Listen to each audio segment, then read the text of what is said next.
Isa si Sheena sa maraming kabataang binihag ng makabagong teknolohiya. Wala na ring dating ang ear feeling sa kanya ng mga kwentong kababalaghan na tumatalakay sa mga pangkukulam o masasamang espiritu. Subalit natuksasan ng kanyang kaibigang si Mercy na ang pamilya niya ay nasa ilalim ng isang sumpa. Ang sumpa ng kamatayan. Sumpang unti-unting kumitil sa buhay ng buo niyang pamilya. Sumpang hindi mananahimik hanggat humihinga pa ang huling dugo ng mga Calderon. At siya yun. Paano ang gagawin niyang pakikipaglaban sa isang kahoy na hindi niya nakikita? Higit sa lahat, bakit siya makikipaglaban ngayong siya mismo ay hindi naniniwalang may dapat siyang kalabanin upang mailigtas ang sariling buhay? Isang nakabibinging sigaw ang gumambala sa tahimik na gabi. Nagulandang natutulog pa lamang na si Sheena. Napabalikwas ng bangon ng dalaga. Nakiramdam, Sheena, buksan mo ang pinto. Halos magiba ang pinto sa ginawang pagbayo ni Mercy. Ang matalik niyang kaibigan. Nanginginig ang tuhod, patakbong binuksan ni Sheena ang pinto ng kanyang silid.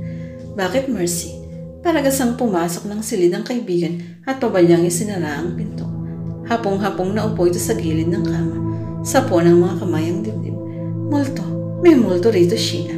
Lalong lumaki ang mga bilugang mata ni Mercy sa takot. Multo? Hindi makapaniwalang sabi ni Sheena. Yes, multo.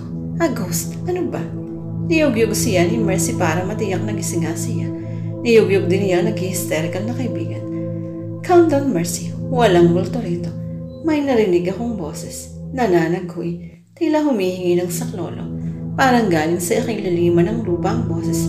Babae. Oo, babae ang multo. Niyakap ng dalagang nanginginig na kaibigan. Hinimas-himas pa ang likod nito para pakalmahin. Pagod lang yan. Masyado mo kasing seryoso ang auditing ng financial records ng Hacienda Calderon.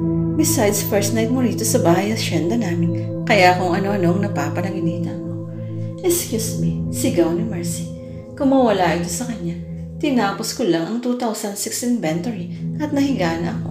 Bigla akong may narinig na panaghoy. Mahina sa umpisa hanggang sa palakas na ng palakas. Kasunod nun bumukas ang pinto at pumasok ang malamig na hangin. Doon na ako nag-hysterical, Sheena. Sinulya pa ni Sheena ang orasang nakapatong sa kanyang side table. 12:01 ng umaga. Kusa lang yumakap sa kanya si Mercy. You see, ibig sabihin eksaktong 12:00 ng hating gabi kanina nang gumala ang multo. Coincidence, Mercy. Coincidence. Medyo naiirita niyang wika. Tumangaw siya at tinungong maliit na personal room na nasa isang sulok ng kanyang silid. Parang batang takot na sumunod si Mercy. Hindi napansin ang naglayan ng night ni Sheena ang kinakapitan. Binuksan ang dalagang rep at kinuha sa loob ang pitsil. Nagsali ng malamig na tubig sa baso. Kung may multo rito, nagparamdam na sa akin noon pa. Paano ka mumultuhin? Puro ka mag-anak mong nangamatay dito. At saka hindi ka naman naglalagay rito, no? Naturingan ka lang solong eredera ng Hacienda Calderon, pero ngayon palang 21 ka, ang pangalawang gabi mong nakatulog dito. Inabot ni Sheena ang baso sa kaibigan. Ubusin mo na. Naghahalusinate daw ang isang tao pag puro numero ang laman ng utak. Hey, nagpapatawa ka ba? Di ka naman kalbo. Nagsubside na rin ang mga bandang huli ang takot ni Mercy. Ngunit hindi na muli itong bumalik sa inuukupang guest room na nasa tapat ng kanyang silid. Tumabi na ito sa kanya. Isiniksik pa nito ang ulo sa tagiliran niya habang nakatalukbong ng kumot. 3:00 na ng madaling araw pero dilat pa rin ang mga kamalayan ni Sheena. Sa tagal ng pagkakaibigan nila ni Mercy mula high school hanggang kolehiyo, ay kilala na niya ito. Oo nga at palabiro ang kaibigan pero nasa lugar naman at tiyak niya na hindi tayo nagbibiro kanina. Strong personality din ito, manang-mana sa militar nitong ama. Hindi ang tipo ni Mercy ang madaling matakot. Katunayan ito pa ang nagpupumilit kanina na sa guest room matulog nang hindi siya may storbo sa pagpupuyat sa gagawing pag-i-inventory. Pero palagay niya na naginip lang kaninang kaibigan. Walang multo dahil wala namang kakayahang bumalik ang isang patay na. Ito ang katuroang pinagkait sa isipan niya ng kanyang yumaong Lola Amalia. Good morning. Seryosong bati ni Mercy sa kagigising lang na si Sheena. What time is it now? Pahinaman na tanong ng dalaga.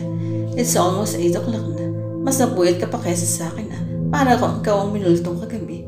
It's all in the mind, Mercy. Guni-guni mo lang yan. pagtatawid ng dalaga. Maybe, pagkibit balikat ni Mercy. Naupo sa harap ng Victorian type na tokador. Kaya nga I get this vacation started na by doing some aerobics pagkagising kanina. I want to maintain my sexy body, you know. Yun ang isa pang hobby nilang magkaibigan. Simula pa nung college days nila.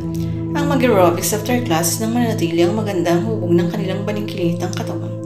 Mabigat ang katawang bumangon si Sheena. Nasapo pa niyang bigla ang noo. Masakit ang kanyang ulo. Kulang sa tulog. Mag-aalas 5 na kaninang umaga nang dalawin siya ng antok. Kinuha niya ang pink bathrobe na nakasampay sa silya at sinuklob sa matilis ng 90s. Himbing na himbing ka kanina dyan, kaya di na kita ginising. Nauna na akong mag-almusal. Sinusuklay ni Marcy ang basapang lampas balikat ng buhok. Nakaligaw na rin ako. Magandang gising. Yan bang pinagmumultuhan? Pasarkastikong wika ng dalaga. Napahagikik si Marcy na agad ding sumaryoso. Kahapon excited ako nang dumating dito. Ngayon, ewan ko kung hanggang kailan ako tatagal sa minana mong haunted house nito. Mansion, Mercy. Mansion. Okay, sa haunted mansion mo. I'm hungry na. See you later. Pag-iiba ni Sheena at lumabas na siya ng kwarto. Tinungo niya ang dining table na nasa ground floor ng mansion. Napahinto siya sa arkong pintuang naghahati sa malawak na sala at dining room. Muli nakaramdam siya ng kakaiba. Para bang may mga paris ang matang nakamasid sa kanya. Lumingali nga siya. Wala namang ibang tao. Ito na ang air feeling na umaatake sa kanya kahapon nang dumating sila ng kaibigan mula sa airport. Pinagkibit balikat niya ang nararamdaman. Baka namamahay lang siya aning niya. Natuon uli ang pansin niya sa hapagkainan. Nakahain daw ng kinasasabi kaniyang almusal. Sinangabo watching sliced hard-boiled eggs na hinaluan ng kamatis, sibuyas at tuyo. Meron pang inihaw na tilapia na binalot sa dahon ng saging at may sawsawang kalamansi. May nakahanda pang saging chiko at mangga bilang panghimagas. Tiyak niyang kapipitas lang ang mga ito mula sa mga puno na nasa likod bahay. Wala nito sa Maynila, aniya sa sarili. Napasik daw ang dalaga na mula sa gilid ng mga mata ay nakita na yung may nakatayong tao sa kanyang gilid. Mercy, o ba't para kang nakakita ng multo dyan? Nahintakutang tanong ng kaibigan. Tinuwakot mo kung bruha ka, ay ito't nagpaiwan ka sa kwarto ko. Lumakad siya patungong dining table at naupo na si Shine na. Ayoko nang mapag-isa no, baka muli akong multuhin. Naupo na rin sa isa pang silya si Mercy at dalawang kamay na nangalumbama. Bakit nakakain kang mag-isa rito kanina? Naabutan ko pa rito sino nga yung caretaker ng mansion nyo? Si Aling Sonia. Oo, si Aling Sonia. Kinausap ko siya ng kinausap para hindi umalis habang hindi pa ako tusok kumain. Nasaan na pala siya? Ayun na bala sa paglilinis ng haunted mansion mo. Nakalabing tudyo ni Mercy. Habang kumakain na alala ni Sheena ang lagi kinukwento sa kanya ng kanyang lola Amalia. Paulit-ulit iyon na nakatatak sa kanyang isipan. Si Sonia daw ay panganay sa dalawang anak ng mag-asawang mga tapat na katiwala ng kanyang lolo Marcelo at lola Amalia simula pa noong dekada 60. Ang lalaking katiwala bilang overseer ng hacienda at ang babae bilang mayordoma na naging caretaker ng mansyon nang sa Maynila na tumira ang pamilya nila. Nang tumanda na tumina ang mag-asawa, ang mga anak namang sina Sonia at Oka ang ipinalit sa mga ito. 1964 daw nang mamatay ang kanyang lolo Marcelo. Sinundan ito ng kanyang tito Romano noong 1977. Nang taon ding iyon ay ipinasya ni Lola Amalia na sa bahay nila sa Maynila malagi. Doon na raw nagmina't at nagkasawang bunsong anak nito na si Rowel na siyang naging daddy niya. 1987 ang ipinganak siya. 3 taon siya nang sabay namatay sa isang car accident ang kanyang mga magulang noong 1990. Lumaki siyang Lola Amalia ang tumayong ama't ina. Lahat ng kanyang gusto at hingin ay binigay ng kanyang lola maliban lamang sa isang bagay. Ang isama siya tuwing uuwi ito sa Hacienda Calderon. Taong 2003 nang mamatay ang kanyang lola Amalia. 16 na taon pa lang siya noon dahil halos lahat ng malalapit nilang kamag-anak ay nakabase sa Amerika. Naiwan siya sa pangangalaga ng butihing ninang na si Atty. Margarita Noble. Ang kanyang ninang ay family friend at abogado pa ng kanilang pamilya. Para na rin niya itong pangalawang ina. Pero tulad ng kanyang lola, ipinagkait din ng ninang Marginia ang mapunta rito sa hacienda. A penny for your thought. Pukaw ni Mercy sa pananahimik ni Sheena. Ninanam ko lang ang masarap na almusal. Hindi basta nanahimik ka na at madalas na nakatingin sa kawalan, tiyak kong may mabigat kang iniisip. Naalala ko, bukang bibig ni Lola Amalia ang kasipagan, kabaitan at katapatan ni Aling Sonia at Mang Oka. Pagsisinungaling niya, Katunayan ang maganda at malinis nilang record sa pamamalakad ng asyenda. Siguro naman mag-a-agree ka dahil wala kang nakikitang discrepancy sa mga isinumiting records ng magkapatid. Walang korupsyon, walang itinatagang anomalya. Ganon, o ba't parang nagdududa ka? Tingin ko kasi kay Aling Sonia ay maraming itinatago. Puro nga lang ewan ko. Wala akong alam at di ko alam ang sinasagot sa akin kanina. Tanungin ko nga kung narinig niya ang pagsigaw ko kagabi. Hindi raw. Imposible. Sa lakas ng tili ko, pati bulki ay mahuhulog sa kisame. Nahihila lang yun na i-intimidate sa'yo. Inglesera ka kasi. Introvert type pa yun, kaya nga siguro tumandang dalaga. Hindi iba. Mailap ang kanyang mata. Di nga makatingin sa akin ng diretso kanina. Baka aswang siya? Agaw ni Sheena. Oo, sabi ng matatanda. Di raw makatingin sa mata ang mga aswang. Superstitious. Yan ang napapala mo sa kapapanood ng mga horror movies at pakikinig ng mga kwento. Ng lolo at lola ko tuwing magbabakasyon sila sa Maynila mula sa probinsya. Nainsultong dugtong ni Mercy. No offense meant intended, Mercy. Depende sa ni Sheena. Ang ibig kong sabihin, nasa computer age na tayo ngayon. Such thing are things of the past. Hello, padabog na tumayo si Mercy at namemong pa. Baka nakalimutan mo ang aswang ay one of the evil spirits, a demon. Siyempre kasama sila sa mga fallen angels turned into demons who were cast out from heaven after Satan rebelled from God. Napawang ang mga labi ni Sheena na sinabayan ng panlalaki ng kanyang mga mata. Why? Napalitan ng takot ang pagtataray ni Mercy. Do I hear you right? I can't imagine why a genius accountant like you had suddenly turned into a nun nang makaawak pak ang mga paa sa lupa ng Hacienda Calderon. Come on, Sheena. It's not time for corny jokes. Napipig kong sabi ni Mercy. It's not time for kababalaghan to. Mahinang tugon ng dalaga. Inumpisahan niyang imisin ang mga pinagkain. Ako nang maglilipit niyan, Ma'am Sheena, si Aling Sonia. Muntik na silang masamig sa kabiglaan. Hindi nila tiyak kung gaano. Pagkatapos man ng halian, ay namalagi sandali ang magkaibigan sa salas. Isa itong Victorian mansion design in all Italianate style. Ngayon lang nila masisilayang mabuti ang kagandahan ng living room nito. Pasado 5:00 na kasi ng hapon nang dumating sila ng nagdaang hapon. May jet lag pa sila at pagod na pagod sa 5 oras na biyahe mula sa airport ng Davao patungo sa Hacienda Calderon. Kumain lang sila ng hapunan at umakyat na sa kani-kanilang silid upang magpahinga. Pwedeng gawing basketball court itong sala sa lawak, Sheena. Napapalatak na wika ni Mercy. At mula sa chandelier, ceramics, paintings, muebles at marmol na sahig ay imported. More from Europe ang mga iyan, Mercy. Doon daw madalas nagbabakasyon ang lolo Marcelo ko nung binata pa kasama ang aristocrat friends. Marami raw naging nobyang dayuhan ng lolo pero sa Manila niya natagpuan ang kanyang true love, ang Lola Amalia. Napadako ang paningin ni Mercy sa malaking family portrait ng mga Calderon na nakasabit sa sentro ng bulwagan. Matamang pinagmasdan nito ang 4 na katauhang nasa painting. Yan ang Lolo Marcelo at Lola Amalia. Kasama nilang 2 taon pa lang na si Tito Romano at ang sanggol na si Ruel, ang daddy ko. Ipinintayan ng isang sikat na Filipino artist noong 1963, a year before my grandpa died in a vehicular accident. Malatamlay na paliwanag ni Sheena. Let me guess, nasa early 20s pa lang dito ang lolo at lola mo. No doubt, you're a perfect combination of your grandparents, Sheena. Pilipinang-Pilipina ang beauty ng lola mo, pero ang lola mo, mistizo, guwapo, matikas, a perfect model of those who belong to the Spanish elite society. May paghangang komento ni Mercy. So 2 lang ang kanilang naging anak, si Romano at ang daddy mo. Nasaan ang tito mo? Di ko na rin siya naabutan tulad ng lolo. They all died young, pati ng daddy at mami ko. Tumahimik si Mercy nang makitang kumulimlim na ang mukha ng kaibigan. Matagal na silang magkaibigan ni Sheena, ngunit kakaunti ang alam niya sa family history nito.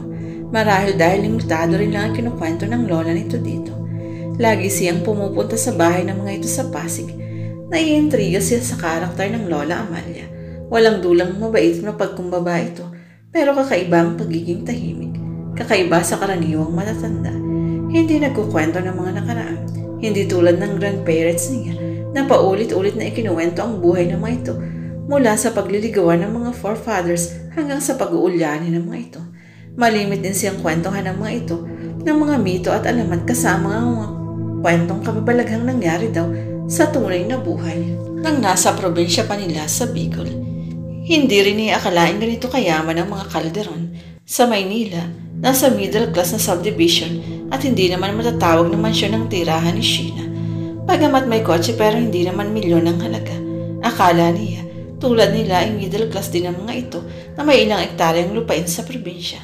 Yun pala, almost 300 hectares ang lawak ng Hacienda Calderon at malapalasyo ang Victorian type mansion ng bahay Hacienda. Dalawang kotseng Mercedes-Benz, kahit old model pero kumikintab pa rin at nasa kondisyon dahil sa pag-aalaga ng mekaniko ng Hacienda. Meron pa mga old model na Mitsubishi van at Toyota pickup na siyang ginagamit ni Mang Oka bilang service sa pag-ikot ng buong Hacienda. Almost 1,000 square meters ang laki ng floor area ng mansyon. Nakatayo ito sa gitna ng almost 4,000 square meters lot area. Animoy isa itong palasyo na nakatanghod sa kanyang kaharian dahil nasa itaas ito ng burol. Mga nagtatayo ang puno ng akasya ang pumapalibot sa buong bakuran. 5 ang malalaking kwarto sa itaas at 6 ang guest room na kanugnog lamang ng maluwang na balkonahe.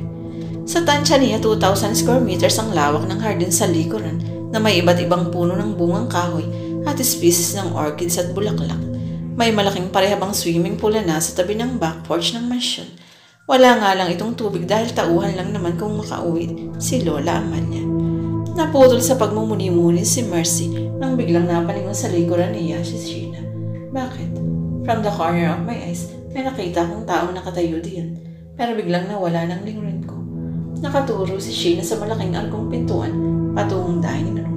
Baka si Aling Sonia.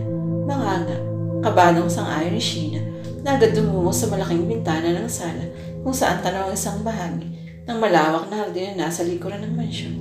Naroon si Aling Sonia, nagdidilig ng mga orchids. Nagkatinginan ng magkaibigan. Paano narating ng babae ang hardin sa ilang segundo?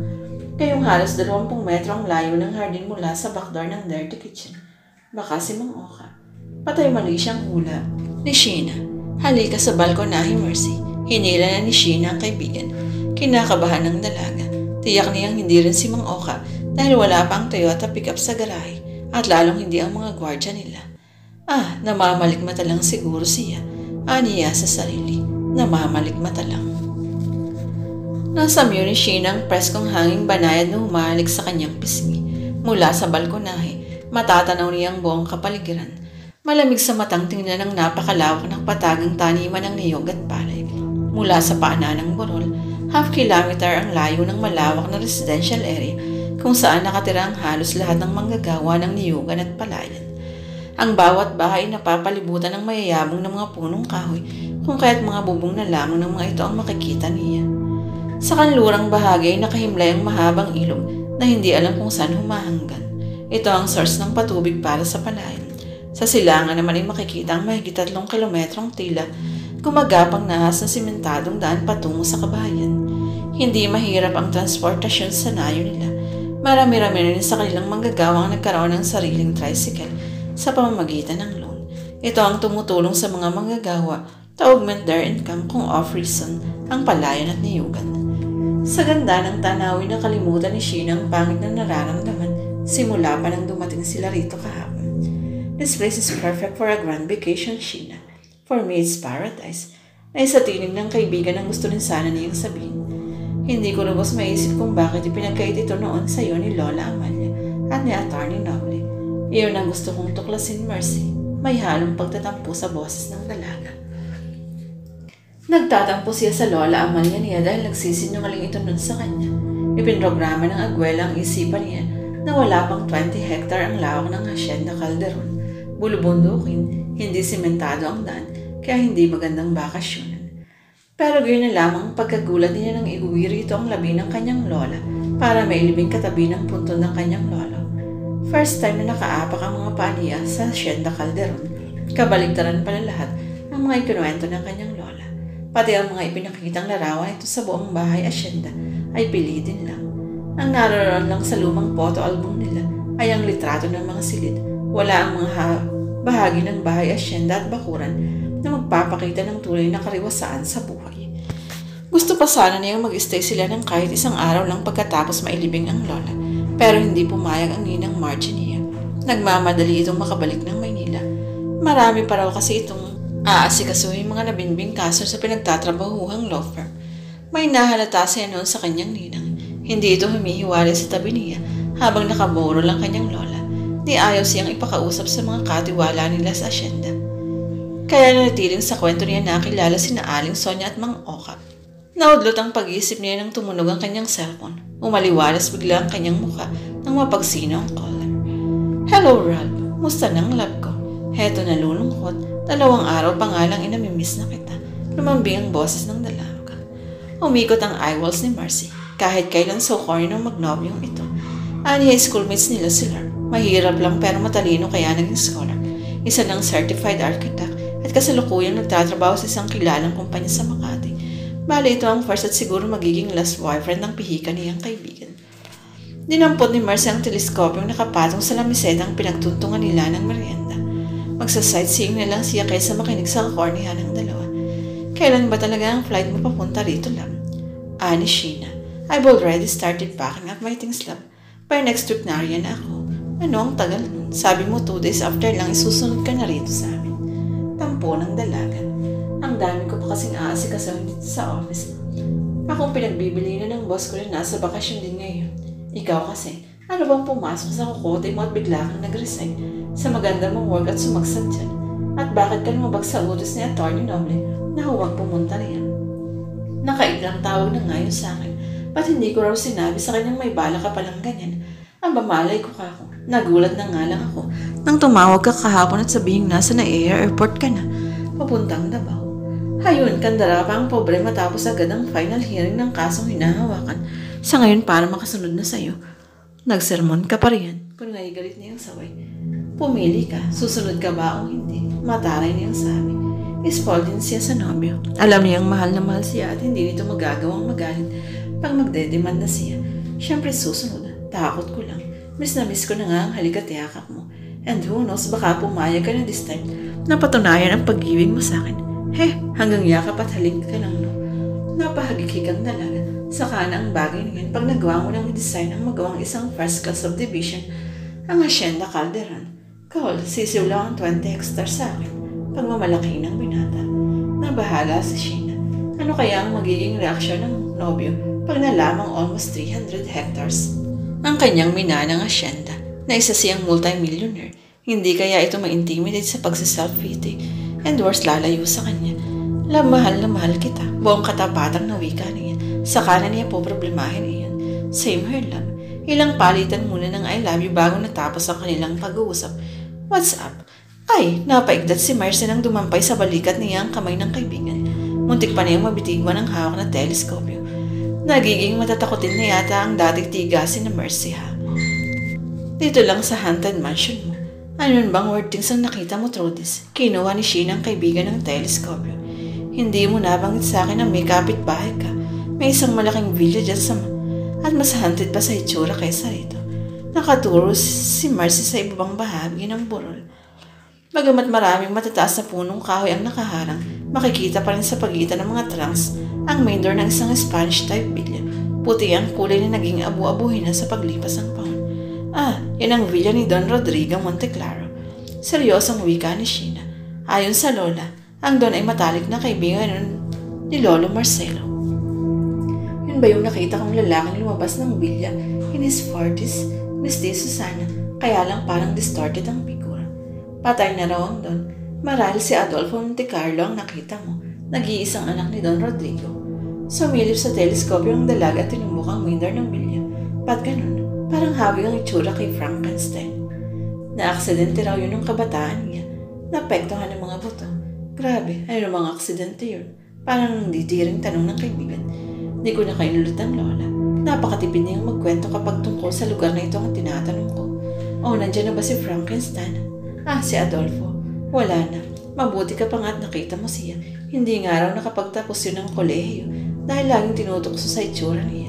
Kaya ibinuhos na lamang ang isip sa pamamahala ng asyenda. Tiyak hindi nakapag-asawa yun dahil sa upangan siya, no? Wala na sa kaibigan ng atensyon ni Sheena. Nakatuon sa lalaking kalalabas lang ng villa. Hindi si Adolfo. Mataas ang lalaki. Mistiso rin at gwapo. Lumitaw ang matikas na pangangatawan sa suot nitong white polo shirt na nakatakin sa hapit ding maong jeans. Nakasombrero ng pang-cowboy na terno sa suot ng dark brown boots. Tila isa itong cowboy from Texas na naligaw sa Pilipinas. Biglang inagaw ni Mercy ang teleskopyo sa kaibigan at siya naman ang sumilip dito. Wow! Bulalas niya. Kaya pala napatulala ang beauty mo dahil nakakita ka ng isang Adonis. Sino siya? Ewan ko. Punot na ang sagot ng dalaga. Sina Don Rodrigo at Adolfo lang ang naikwento ng lola sa akin. Baka kamag-anak ng mga Monte Carlo. Isang bakasyonista ring tulad ko. Kilig na kilig si Mercy. I don't think so. Kahit parang nabubuhay ang Don, ni minsan ay wala silang nakitang kamag-anak na dumadalaw dyan.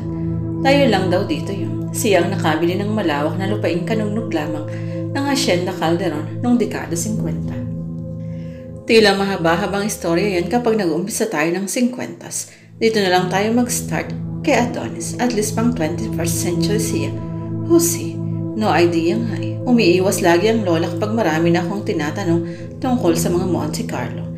Hindi na idinugtong pa ni Sheena ang laging babala sa kanya ng lola Amalia niya na kung sakaling hindi maiwasang makapunta raw siya rito ay huwag na huwag siyang makipagkaibigan o ang pumunta man lang sa villa ng mga Monte Carlo. Isang malaking puzzle yun sa kanya dahil ito naman ang nagsabing matalik na magkaibigan ang mga Monte Carlo at Calderon. Kay Mang Uka tayo magtatanong. Taga rito sila. Marami ring alam yun. Suwestyon ni Mercy. Hindi pa rin inaalis ang mata sa teleskopyo. Yan din ang plano ko. Inaantay ko nga siya. Ang sabi uuwi lang saglit sa kanila at babalik na agad dito para ilibo tayo sa buong asyenda. Sayang, hisga na. Pumasok uli ng villa. Nangihinayang na inilapag ni Mercy ang teleskopyo sa lamiseta. Kung sa bagay kabibalik nyo lang ng latest BF mo, not bad if you're starting hunting cats now, para Joe ni Sheena. Pwede nang pagtyagan si Adonis. Kilig na sang-ayon ni Mercy. Napapailing na lamang ang dalaga. Pagdating sa pag-iibig, dito sila magkaiba ng kaibigan. One man woman siya samantalang woman for all seasons niyan ang kaibigan. Parang damit kung magpalit ng boyfriend. Mahilig pa ito sa gwapo samantalang siya ay attitude ang tinit. Alas 4 na ng hapon na hindi pa rin nakabalik ng mansyon si Mang Oka. Laging out of the coverage area ang isinasagot ng operator tuwing tatawagan ni Sheena ang cellphone nito. Nagpasya siyang sadyain na lang nila ang bahay ng katiwala at mag-sightseeing habang naglalakad. Magpasama lang kaya tayo kay Aling Sonia, ani Mercy. Pagod na yun, magluluto pa yun mamaya. Ng ating hapunan, magtanong-tanong lang tayo sa iba mamaya. Isinuot ni Sheena ang mamahaling rubber shoes. Ito ang paborito niyang isuot kahit may kalumaan na. May sentimental value kasi ito sa kanya. Ito ang huling gift sa kanya ni Lola Amalia noong 16th birthday niya bago maaksidente ang matanda. Terno pa tayo Komento ni Mercy ng mapo ng white long sleeve blouse, Levi's maong pants at white rubber shoes din ang suot ng kaibigan. Kaya nga best friends tayo. Abala sa pamitas ng hinog na mangga sa hardin si Aling Sonia. Binaliwanahan ni Sheena ang mabanaagang war sa mukha ng babae nang malamang maglalakad lang sila patungong residential area. Lalo pang nabahala ang katiwala nang tinanggihan din niya ang mungkahin itong magpatid sila ng sasakyan sa mga gwardya ng mansyon. Ma'am Sheena, hindi ho kayo pwedeng lumabas dito ng walang kasamang gwardya. Muling paalala ng headguard nang muling mamilit ang dalagang buksan ito ang main gate. Iyon ho ang mahigpit na bilin sa amin ni Mang Oka. Ganon din ang bilin sa akin ni Atty. Noble nang tumawag siya kahapon.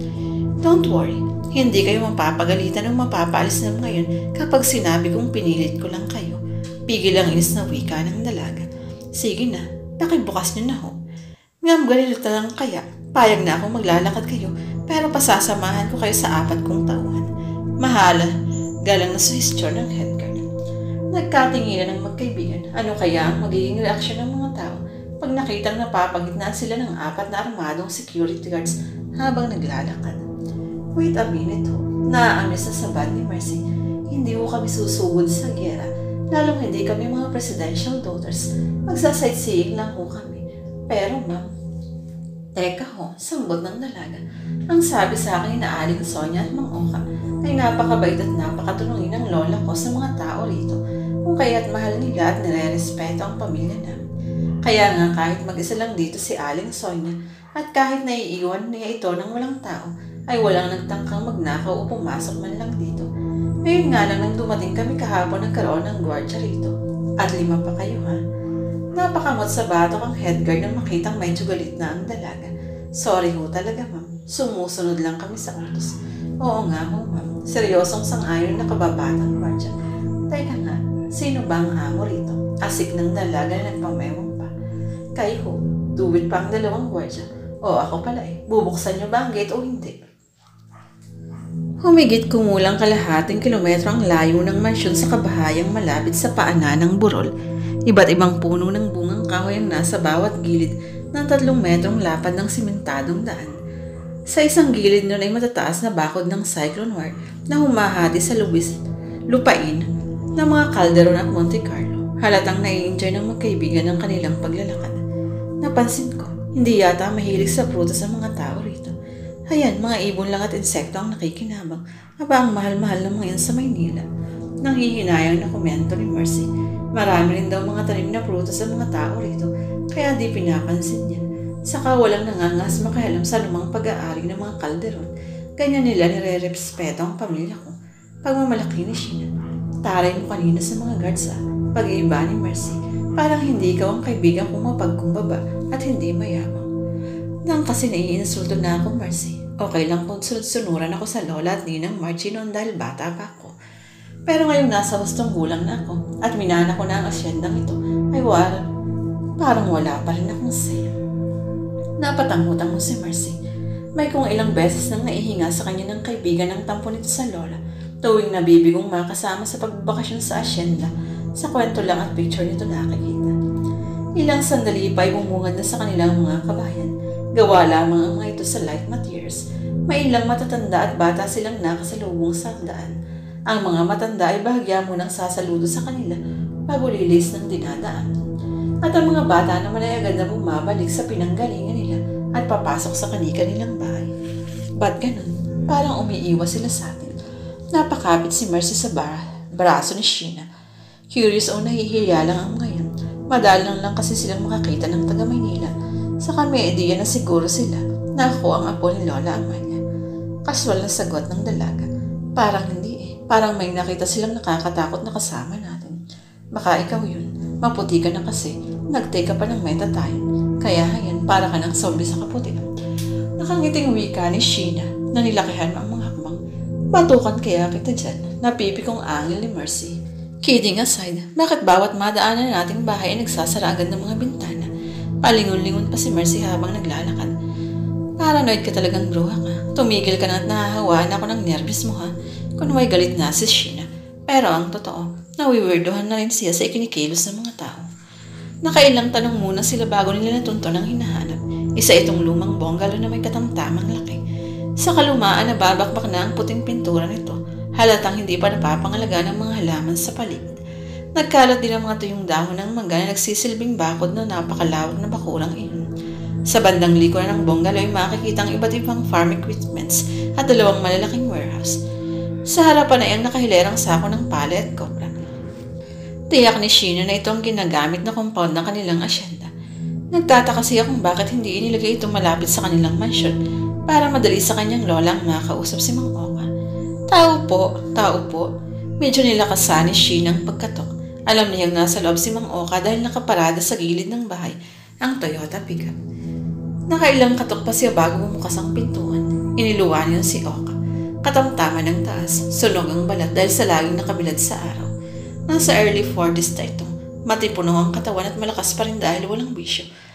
Sorry po Ma'am Sheena, nasa kwarto ako ng itay kaya hindi ko agad kayo narinig. Tuloy po kayo.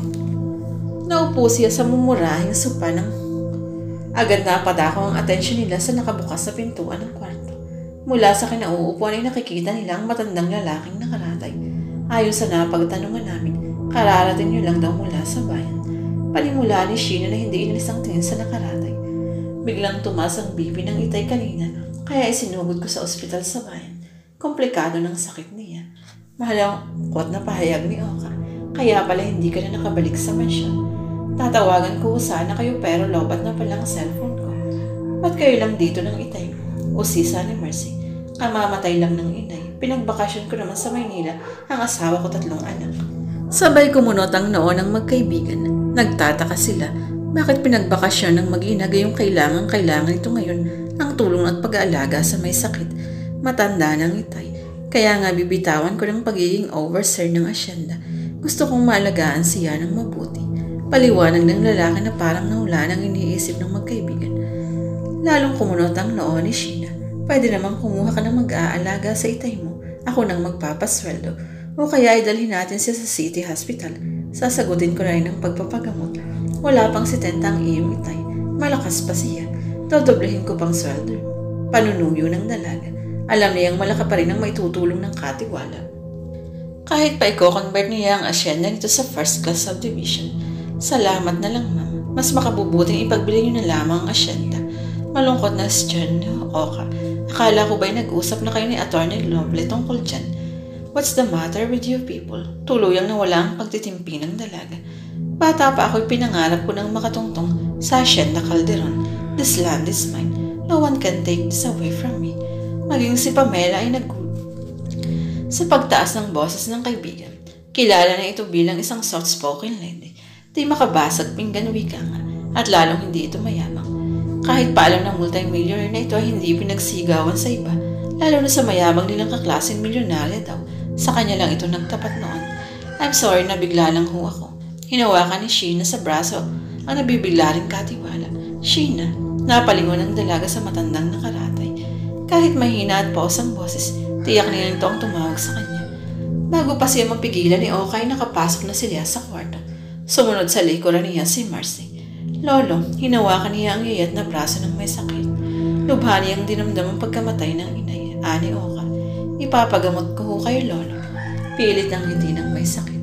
Salamat, pero walang gamot sa katandaan. Ilang taon ka na ba? Tanong ng matanda sa pagitan ng pag-upo. 21 na ho nung nakaraang buwan. Bumakas sa mukha ng matanda ang pag-aalala. Pumayag ka ng ibenta ang asyenda inig. Nanlumo ang dalaga. Wala pala siyang kakampi.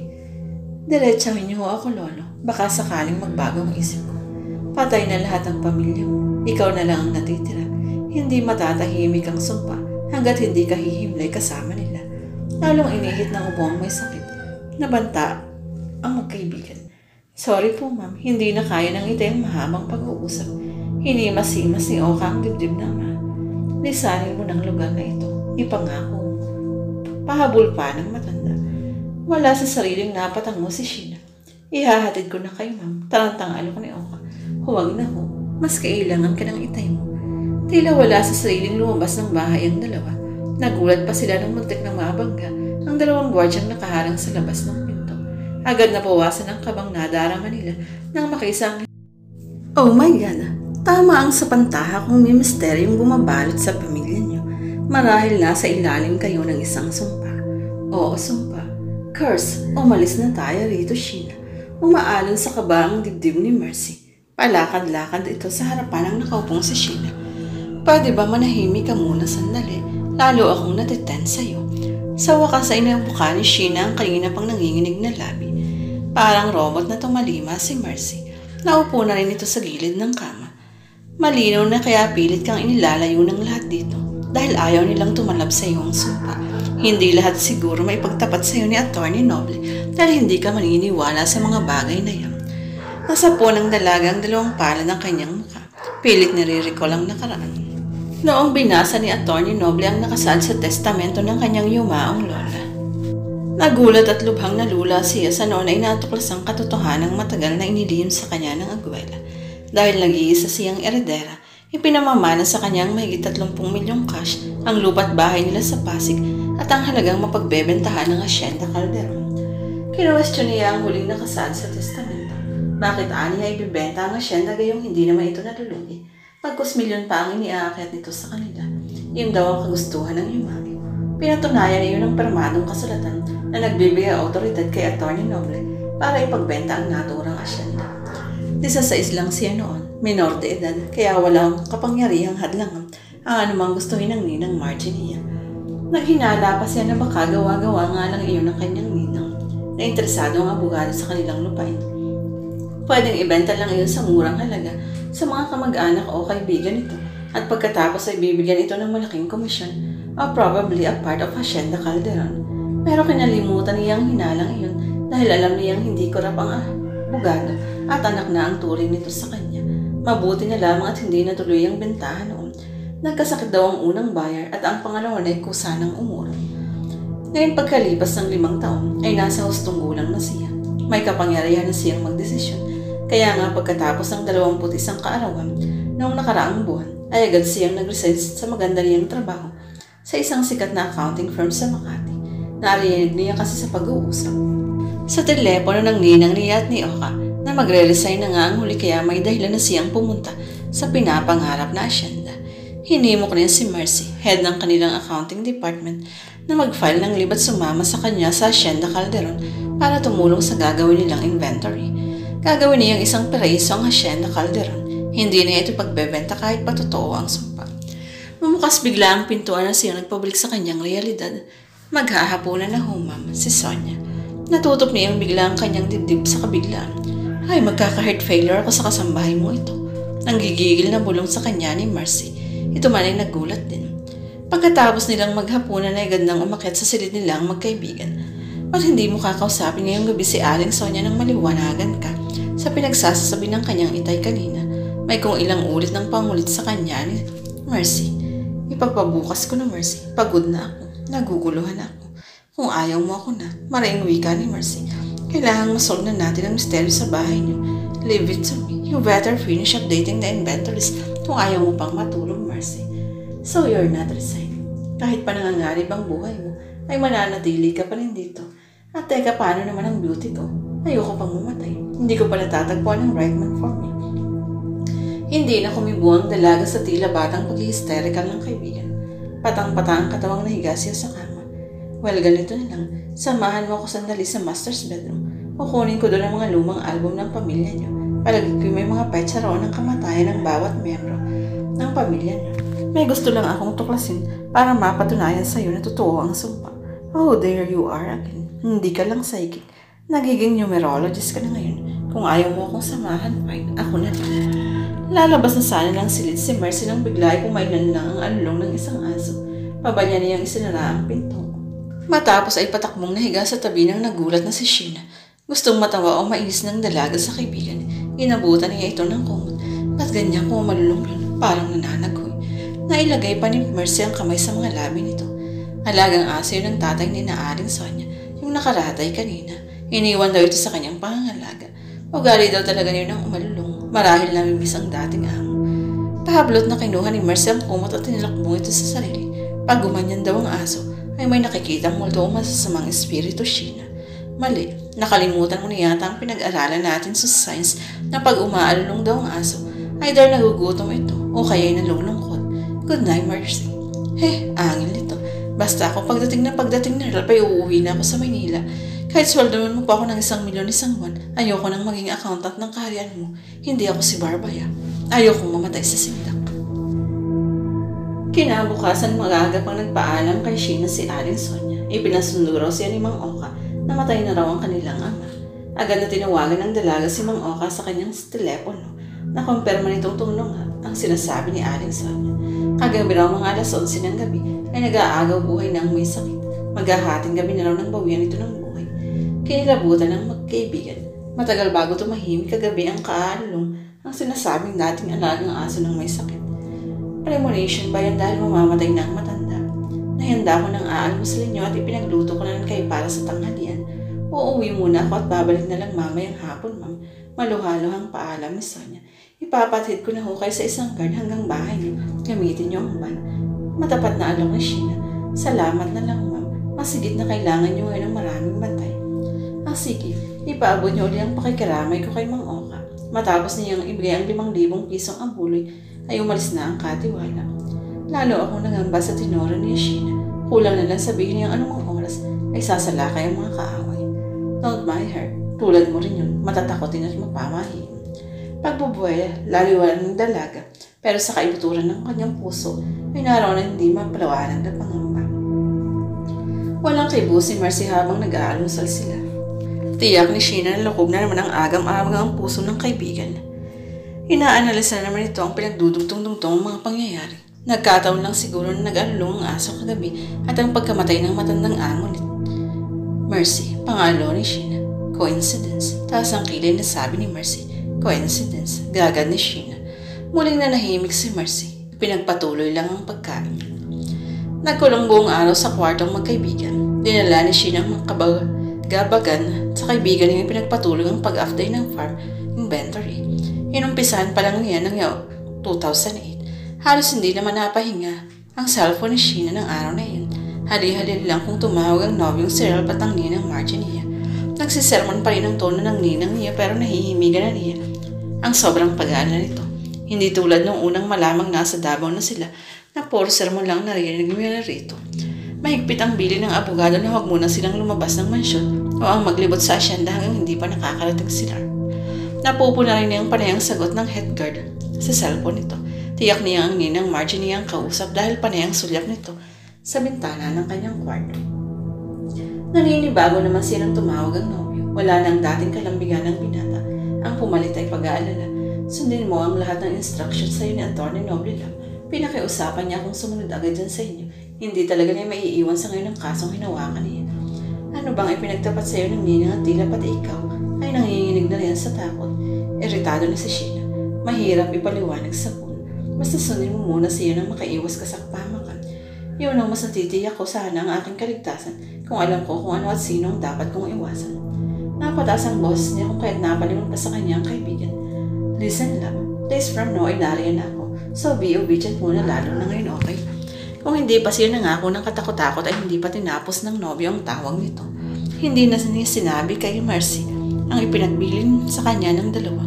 Madadagdagan lamang ang pangamba nito and worse, hindi na ito pipigilan bumalik ng Maynila. Bago dumili may nakabalik na sa mansyon si Aling Sonia. Kahit mugtong-muto ang mga mata nito. Sa kaiyak ay nagawa pang ipagluto sila ng hapunan. Napilit ng dalaga na sumabay na sa kanilas ng hapunan si Aling Sonia. Pagkatapos ay agad niyaya ang katiwala sa sala para kausapin ng masinsing. Magkatabing nakaupo sa mahabang supang narang magkaibigan. Nakaupo naman sa pang-isa ang supang babae kaharap sa kanila. Nakadastan ng bulaklaki ng katiwala. Nakabusog ang mahabang ulat na buhok. Balingkinita din ang katawan. Kahit nasa late 40s na, ibakas pa rin ang kagandahan nito. Alam ko kung mabigat pang kalooban niya dahil sa pagpanaw ng inyong ama. Ngunit kundi ko na kung maipapagpabukas ang mga bagay na noon ko pa gustong malinawan. Panimula ng dalaga. At pakiusap ko sanang maging matapat kayo sa akin tulad ng pagkakakilala sa inyo ng lola ko. Ano ho yun, ma'am? At ubiling tagarang ni Sonia habang nakatungo ito.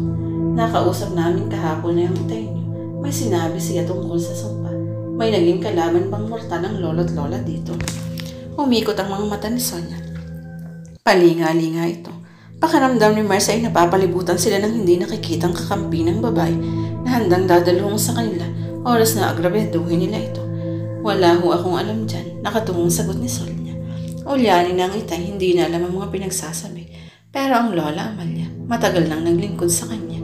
May nabangit ba siya tungkol dyan? Wala rin, nakatungong pa rin sagot ng babae. Napapailing si Mercy. Sabi na't walang ibang alam na sagot ng babae, kundi ang wala akong alam. Ewan ko at di ko alam. Okay, itinaas ni Sheena ang kama ng kamay. Gatinod na lang, taga rito kayo. Dito na halos tumanda. Siguro naman ay may alam kayo tungkol sa mga Monte Carlo. Napalunok ang babae. Dati raw na matalik na magkaibigan sina Lolo Marcelo at Don Rodrigo, hindi ho ba? At ubiling tumango ang babae. Pero pinagbawalan ako ng lola na kung sakaling makapunta ako nito, huwag na huwag daw akong makikipagkaibigan o ang pumunta man lang sa villa ng mga Monte Carlo. Ibig sabihin, nasira ang pagkakaibigan nila. Ano ho ang dahilan, Aling Sonia? Naniniwala akong may alam kayo. Sabihin niyo na, Aling Sonia. May autoridad na sa boses ng dalaga. Punong-puno na siya. Gusto na niyang malaman ang misteryo kung totoong meron ito sa pamilya nito. Ang itay, siyang nagkwento nito. Pautal-utal na wika ng babae. Matalik na magkaibigan sina Marcelo at Rodrigo. Katunayan ay sinabay pa nila ang kanilang kasal sa dalawang naging kaklase nila. Sa Maynila noong 1960, nagkaraan ng 3 taon, dalawa ang naging anak ni Marcelo at Amalia. Hindi naman nagkaanak sina Rodrigo at Adelpa. Sa pag-aakalang bogang asawa, tinukso ni Adelpa si Marcelo. Nabuntis si Adelpa. Natuklasan ni Rodrigo ang pagtataksil ng asawa at ng kaibigan. Isinumpa niya pareho sina Adelpa at Marcelo. Isinumpa, yun marahil ang tinutukoy ng itay mo, biglang pagsaad ni Mercy. Anong nangyari pagkatapos? Sininyasahan ni Shira Sheena ang pananahimik ng kaibigan. Doon naputol ang pagkakaibigan ng pamilyang Calderon at Monte Carlo. Namatay si Adelfa pagkatapos ipanganak si Adolfo. Kung ganon, anak ni na Adelfa at Marcelo si Adolfo. Muling sabad ni Marcelo na laki na ang bilugang mata. Yan ang akala ni Rodrigo, kaya pinagmalupitan niya si Adolfo. Lagi niya itong ginugutom, lalang binubugbog. Natigil ang pagmamaltrato niya kay Adolfo nang mapatunayan niyang hindi pala siya baog.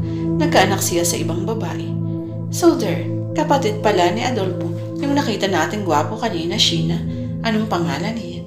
Levi. Sino palang ina ni Levi? Pagduduwit pa ng magkaibigan. Hindi na nasagot ng babae ang tanong dahil biglang dumilim ang paligid. Nagyakapan ng magkaibigan. Brown out, maghintay lang kayo. Pinabuti ni Sheena na umakyat na sila sa kanyang kwarto. Bukas na lang niya uli kakausapin ng katiwala kung meron pa siyang maisip na itatanong dito. Matagal bago nagkailaw. Alam kong marami pang hindi na ipagtapat sa iyo si Aling Sonia. Bumangon sa pagkakahiga niya si Mercy. Sinulya pa ng nakapatong na orasan sa side table. 9:09 pa lang ng gabi. We consider it, Mercy. Pagod na at nagdadalamhati pa yung tao. Tugon ng dalaga na hindi maimulat ang inaantok ng mga mata. Hindi pa niya nasabi sa atin kung anong klaseng sumpa ang binitiwan ni Don Rodrigo at kung anong klaseng tao ito. Kontento na ako, Mercy. Malinaw na sa akin kung bakit iniiwas ako rito ng lola, ng ninang, nilang lahat, at kung bakit gusto nilang ipagbenta ang asyendang ito. Yun ay para mailayo ako rito. Takot silang baka akong paghigantihan ng mga anak ni Don Rodrigo na sina Adolfo at Levi. Come on, things are not as simple as what you think they are. Sinabi ng matanda na hindi mananahimik. Ang sumpa, hanggat hindi ka mamamatay, litid ang ugat sa leg na paliwanag ni Mercy. Napabangong bigla ang dalaga, hinilamos ang dalawang palad sa kanyang mukha. My gosh, naniniwala ka ba talaga sa sumpa? Bakit ang hindi? 8 does 6. Marami nang naikwento sa akin ng grandparents ko tungkol dyan. There you are again. Itinaas ni Sheena ang dalawang kamay sa air. Can't you hear? Nagsa-second childhood na raw ang matanda kaya nito nasabi ang ganun. Wait, ipinitik ni Mercy ang mga daliri. Hindi ka ba nagtataka kung bakit nangamatay at an early age ang buong mong pamilya? Napabundong hininga si Sheena. Tumayo na siya at tinungo ang study table kung saan nakapatong ang mga folder ng farm inventories. Binuklat-buklat niya ang mga iyon. That is inevitable, Mercy. Wala itong pinipiling edad. Iyon ang valid explanation kung bakit sila matay at an early age. If I were you, papayag na akong ibenta itong asyenda at bumalik na sa Maynila. Doon magbubuhay rin ka with your millions without fear na isang araw ay may kakagat na lang sa leg mo. Dinedma ng dalagang nag-aalborotong kaibigan. Kung ayaw mo pang matulog, why not continue your auditing para pagdating ni Earl? Madali na sa kanya ang iba pang gagawin. Padabog na tumayo si Mercy at lumapit sa kanya. Okay, Miss Coincidental. Yun, nag-hands up pa si Mercy. Papayag na akong maging dakilang accountant ng iyong kaharin if you give me this last chance to prove that really your family is under the curse of death. Kinilabutan si Sheena sa tinura ng kaibigan, ngunit hindi siya nagpahalata rito. Deal? Deal. Good, samahan mo ako ngayon din sa master's bed. Hahalongkatin natin ang mga album ng pamilya mo. Nagpatianod na lang si Sheena sa kagustuhan ng kaibigan. Gusto na rin niyang matahimik ito sa kung ano man ang hinalang bumabagabag sa isip nito. Namahangha at napaawang ang mga labi ni Mercy sa paghanga sa nabungarang marangyang interior design at mga muweble sa loob ng master's bedroom. Masigit na mamahalin ng mga naroon kumpara sa nakita niya sa living room sa ibaba. Pati ang king size na kama at ang malaking tukador ay pinagtugtong ng bughaw ang disenyo. Ngayon din lang ito na malas ni Sheena.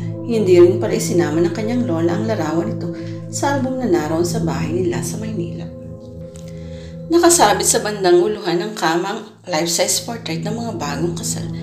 Namukha agad nila ang nasa painting, sina Marcelo at Amalia. Napakagwapo talaga ng lola mo, Sheena. He had an irresistible charm, kaya siguro nakit sa kanya si Adelfa. Hindi na pinansin ni Sheena ang kaibigan. Nagumpisa ni siyang maghulungkat. Inuna niya ang mga drawer ng tukador, study table at pati ang loob ng mga built-in cabinet. Walang makitang album doon, maliban sa mga lumang gamit at damit na nagpapaalala ng dekada 60. Ano, matagal pa ba yan? Reklamo ni Mercy na walang ginawa mula kanina, kung di ang bumuntot sa likuran niya. Angal ka ng angal dyan, kung tumulong ka kaya sa akin. Malay ko ba naman sa mga lagayan dito? Bahay ko ba to? Hello, where will the strangers remember? May sarcasm sa tinig ng dalaga. Oops, sorry, I almost forgot. Natuon ang pansin ng magkaibigan sa malaking baol na nasa paanan lamang ng kamo. Magkatulong na binuksan nila iyon. Tumambad sa kanila ang kanina pa nilang hinahanap. Mga lumang photo album, mga malalaki at meron ding maliliit. Isa-isa nilang iniahon ngayon at kinalat sa makintab na sahig. Sa bawat cover ay nakaimprenta kung anong taon kinuha ang mga litratong nasa loob. May kani-kaniyang album ng bawat membro ng pamilya Calderon mula sa pagsilang hanggang sa lumaki ang mga ito. Natawag ang pansin nila sa isang katamtaman lang ang laki na album. Purple ang cover at walang nakasulat sa labas maliban sa gold cross na naka-emboss pa ang pagkaka-imprenta. Bingo, we found it. Naririyan ang mga souvenir photo ng mga namatay. Ni Mercy na ihanda ang dalang papel at ballpen. Binuklat iyon ni Sheena. Sa unang pahina ay nakasulat ang pangalang Marcelo, 1964. Ang mga sumunod na pahina ay mga litrato ng lolo niya, simula nang ibinurol ito hanggang sa mailibing sa kanilang mausoleo sa bayang iyon. Mahigit 10 pahina bago dumating ang pahinang may nakasulat na Romano, 1977, at ang nasa bandang dulo ay Ruel at Mara, 1990. Bigla ang atake ng kalungkutan ng dalaga. 3 taon lang siya noon nang sabay mamatay ang daddy at mami niya. Hindi na nga niya maalala pa ang masedaw niyang kamusmutan na kasama ang mga magulang. Ang mga larawang naroon ay nakita na niya sa album na pinakaiingat-ingatan niyang itago sa drawer ng kanyang tukador. Tiyak ni Sheena na ang lola Amalia niya na nag-sort out ng album na hawak niya dahil hindi na idagdag sa mga blankong pahina ang mga larawang kuha. Noong burol at libing ng agwela, tahimik at seryoso si Mercy habang nakatitig sa kanyang mga inilistang taon ng kamatayan ng bawat miyembro ng pamilya Calderon. Idinagdag niya sa dulang pangalang Amalia 2003 at inumpisang mag-compute ng isipan. Oh my God, Sheena, tama ang hinala ko. Nahintakutang bulalas ni Mercy. Parehong 13 years ang pagitan ng mga kamatayan nila. Gumapang ang kilabot sa buong katawan ni Sheena. Kinuha ang hawak na listahan ng kaibigan at binasa ang nakasulat doon. Si Lolo Marcelo is 1964, Romano 1977, Ruel and Mara 1990, and Lola Amalia 2003. Paulit-ulit na nag-compute ang dalaga gamit ang ballpen. Sinubtract niya ang mga taong nakalista roon. Iisa lang ang difference na lumalabis. 13. Ayon sa mga sabi-sabi, ang number 13 ay malas na numero. Nagre-represent daw ito ng kapahamakan, ng kamatayan. Kusang nabitawan ni Sheena ang listahan. Nahintukutang napalingon siya sa kanatulala pa rin kaibigan. Matagal na kahimik. It's only coincidence, Mercy. Nanginginig ang mga laming pagdi-justify niya. May kasabihan sa militar na ibinahagi sa akin ng daddy ko, Sheena. Once it happenstance, twice is coincidence, thrice is enemy action. But, lumapit si Mercy sa kaibigan. Lahat ng pamilya mo ay nangamatay sa isang malagim na aksidente. 13 taon ang pagitan at pangatlong beses na itong nangyari sa lola Amalia mo. Ibig sabihin, totoo ang sumpa that we're under the course of death. Sunod-sunod ang pagtango ni Mercy. This is absurd, protesta ng dalaga. Wala sa sariling napalabasihan ng master's bed. Open your eyes to reality. Malalaki ang hakbang na humabol si Mercy. Tumatalab ang sumpa sa taong may kasalanan. Nagkasala ang lolo mo at ayon sa nabasa ko, ang sumpa ay nagpapatuloy hanggang sa 4th generation. At tatalab din niyo sa akin dahil nasa 3rd generation pa lang ako. Huminto sa harapan ng pintuan ng kwarto niya ang dalaga. Absolutely yes. Sinabi yun ng matanda bago ito namatay, diba? Pasado 11:00 na ng gabi ay gising pa rin ang magkaibigan. Kung noong mga nagdaang gabi ay si Mercy lang ang takot, ngayon pati na rin si Sheena. Kapwa nila nilalabanan ng antok. Nagsisiksikan sila sa gitna ng pandalawahang kama. Nagkasya sila sa iisang kumot. Magkakadaiti pa ang mga braso. Para bang sa init na lamang ng katawan ng isa't isa, sila kumukuha ng lakas ng loob. Hindi na rin ini-off ni Sheena ang malaking chandelier sa kanyang kwarto. Pinailaw din niya ang lampshade na nasa uluhan nila. Daig pa natin ito ang nakahiga under a very, very bright morning sun. Kabadong biro ni Mercy. Muling kinuha ni Sheena sa ilalim ng kanyang una ng sipi. Nanlumo siya nang makitang wala pa ring signal. Kanina pa niya kinukontak sina Atty. Noble at Rat, pero fade lahat ang tawag niya. Maging si Mercy ay nagsawa na rin sa kada dahil sa sariling cellphone. Pilit pinapakalma ni Sheena ang sarili. Ngunit ayaw magsubside ng kanyang takot. Paano kung totoo nga ang sumpa? Ngayon niya gustong magsisi kung bakit nagpadalos-dalos siya ng desisyon. Ang totoo niyan, last month pa niya palingid na inaalam ang schedule ni Attorney Noble sa pamamagitan ng personal secretary ito. Nang matiyak na very hectic ang schedule ng ninang, agad siyang nag-file ng irrevocable resignation na talaga namang ikinagulat ng lahat. Marami ang nanghihinayang. Paano ang hindi? Nakalinya siya sa promotion for a managerial position. Si Mercy lang ang hindi nagulat. Ipinagtapat na niya unang plano niya rito at ito din lang nakakaalam na isa siyang multi-millionaire. Bumangon si Sheena at dumungo sa bintana. Nakita niyang hindi natutulog ang head guard at ang dalawang guardiang kasama ito sa main gate. Maging ang isa pang nakatalaga sa main door ng mansion, tiyak din niyang ganoon din ang ginagawa ng dalawang pang na-assign sa back door at back plate. Napabuntong hininga siya. Daig pa yata niya ang first daughter sa kalagayan niya ngayon. Kung sa bagay kahit parang nasa Maynila pa siya, hasid-sunsil siya ng personal driver nila sa eskwitahan. Hindi rin sila makapamasyal ng lola at ninang niya kung walang kasamang pulis o nakasibilyan. At pag pinayagan siyang mag-malling sila ni Mercy o kaya mag-date nila, ay may nakabuntot pa rin bantay. Akala niya sa pagdating niya rito na kinasasabi kang lugar ay wala nang bubuntot-buntot pa na sabay niyang matatakasan ng ngayon at ang maingay na kapaligiran. Yun pala sobra pa ang kanyang balot nandito. Ang mahirap pa, wala siyang alam kung kanino siya pinoprotektahan ng mga taong ito. Try natin kontakin sila sa email, Mercy. Muli siyang nahiga sa tabi ng kaibigan. Hello, may mga laptop na tayong dala, pero wala naman palang internet connection dito. Ikaw kasi, kung di ka agad nakipag-break sa nobyo, di sana kasama natin siya ngayon dito. Aba, kasalanan mong lahat ito, Miss Coincidental. Kung ay pinaalam mo sana ang plano mo sa lahat, lalo na kay Tita Marge, di hindi pa sana tayo nakapunta rito. May himig paninising panunumbat ni Mercy. Walang mangyayari kung magsisisihan pa tayo. Pagtatapang-tapangan ng dalaga, hindi totoo ang sumpa, it's all in the mind, at binirahan na niya ng talakbong ng tungo. There you are again. Basta bukas sa ayat sa gusto mo, magpapahatid na ako sa city. Kukuha ko ng ticket pa uwi ng Maynila. I doubt kung papayagan kang lumabas ng guards. Mahigpit ang bilin sa kanila ni Ninang Margie na huwag tayong palalabasin dito. Oh no, we're prisoners in our own kingdom. Kung ayaw mong matulog, magpatulog ka. Angil niya sa kaibigan. Wait, ay ba na idea? Para malesen ang takot natin. Papasukin natin sa loob ang isang guard at pakyatin dito. Diyan siya tatayo sa labas ng silid natin. So is Johnny Mercy na ilabas sa kumot ang mukha ng kaibigan. Kahit sina Aling Sonia at Mang Oka hindi rin kilala ang mga yan. Tinawalagan lang ng Ninang Margie ang isang security agency sa city at pinapunta ang ngayon dito para bantayan tayo. Mas nanaisin ko pang multo kaysa buhay na tao ang magbabantay sa atin. Si Aling Sonia lang kayo. Sabay din silang napabalikwas ng bango ng tumunog ang orasan. Pareho lang pala silang half awake.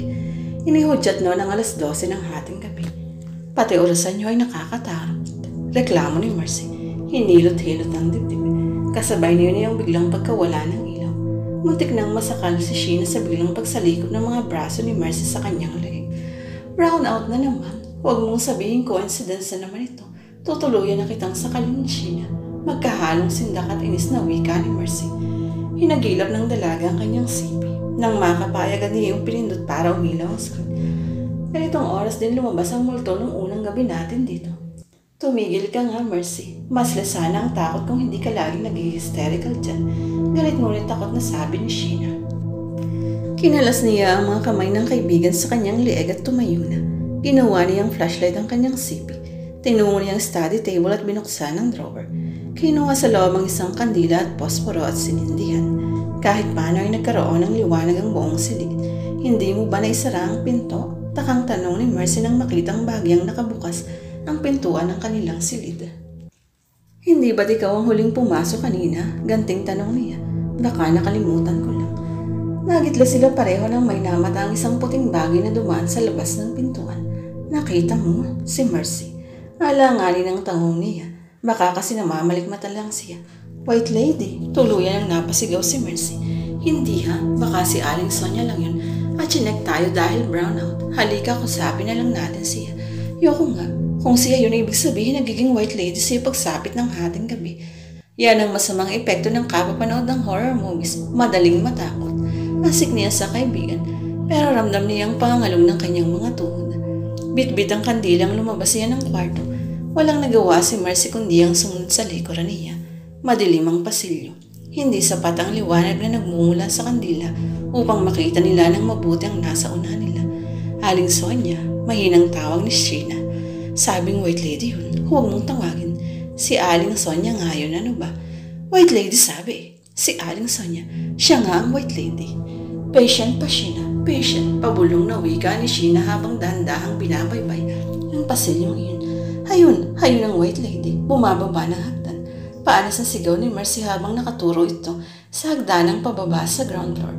Aling Sonia, sandali lang po. Walang nakita si Sheena ngunit siya na lang niya ang kaibigan. Dahan-dahan silang bumaba ng hagdan. O, nasa na siya? Baling ni Sheena sa kaibigan na halos babaon ng mga daliri sa kanyang bewang. Hayun, pumunta doon. Ininuso nito ang kinararoonan ng mga naglalakihang ceramic chair na nakadisplay sa dulo ng sala malapit sa arkong pintuan na patungong dining room. Wala akong nakikita eh. Hayun, pumasok, nawala. Niloloko mo ba ako? Babatukan kita dyan eh. Seryoso ako no. Dito ko lang siya nakitang huminto sa tapat nito at parang pumasok siya pagkatapos nawala. Lumapit sila sa kinaroroonan ng ceramics. Matama namang pinagmasdan ni Sheena ang itinuro ng kaibigan.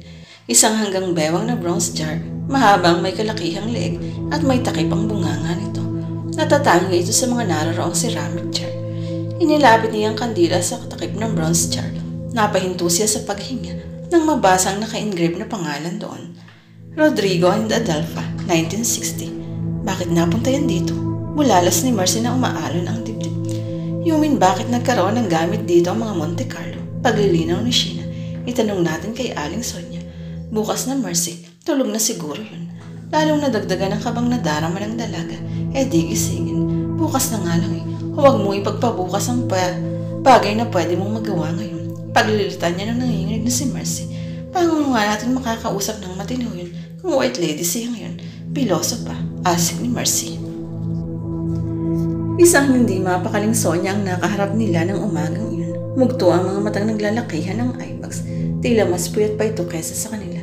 Alas 5 pa lang ng umaga ay gumising na akot na malengke. Pagpapaliwanag ito nang makitang nagtatanong ang mga titig ng magkaibigan sa kanya. Pinuno ko na ng mga kakailanganin niyo ang 2 rep. Bahala na rin munang mamalengke ng kanilang pagkain ng mga gwardya. 2 araw akong mawawala. Ililibing na kasi sa Makalawa ang itay. Gusto kong makapaglamay kahit isang gabi man lang. Ano bang oras ang libing? Tanong ni Sheena. Makabubuting huwag na kayong makipaglibing, ma'am. Niyang lumabas sa gate ng mansion hanggat walang dumarating mula sa Maynila.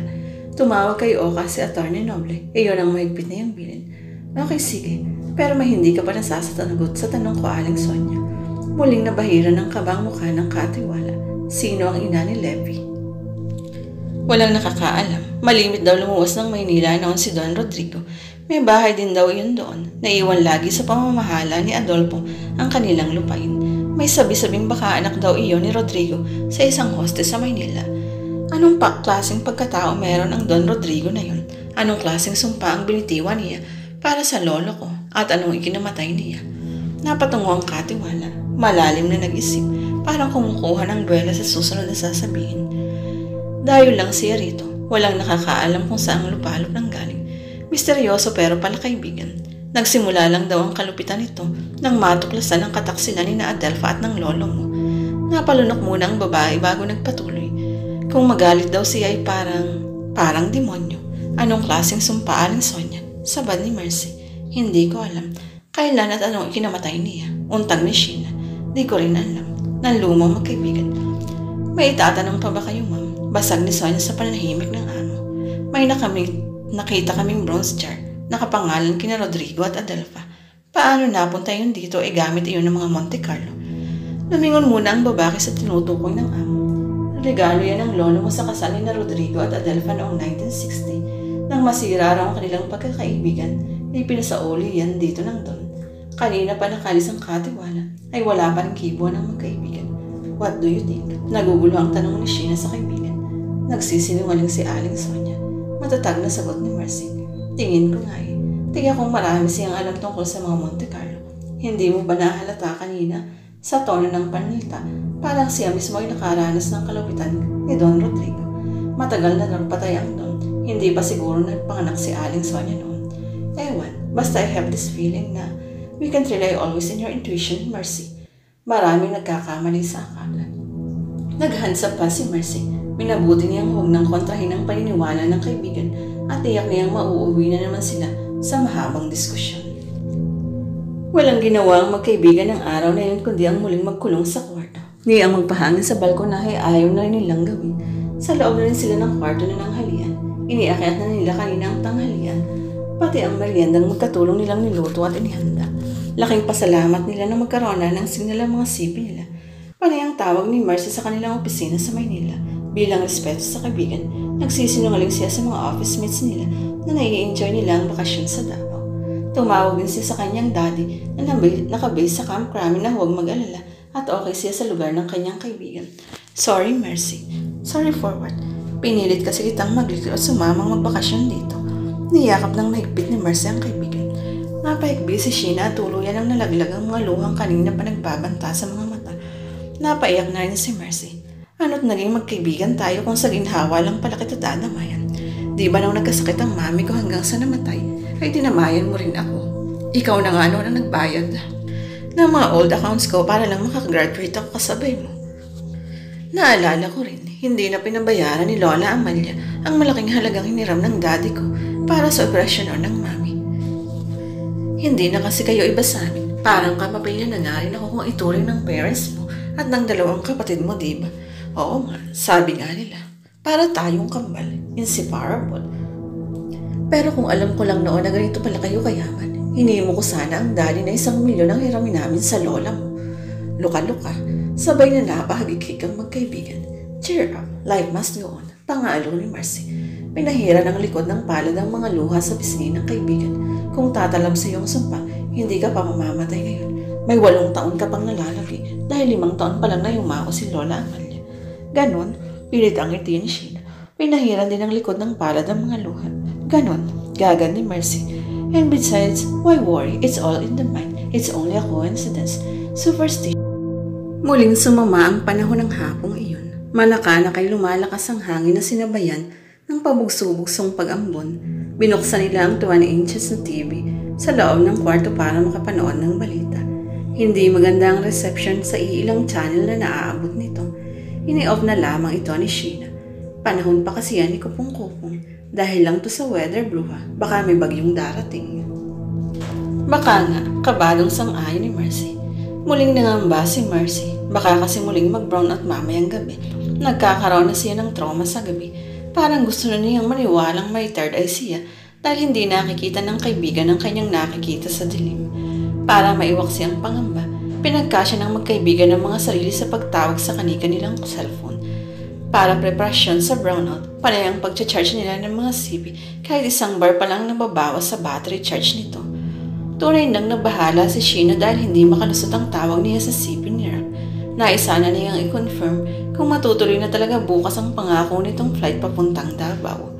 Hindi rin niya makontak ang ninang Margie niya. Mula pa kaninang umaga busy ang CP ng abogado.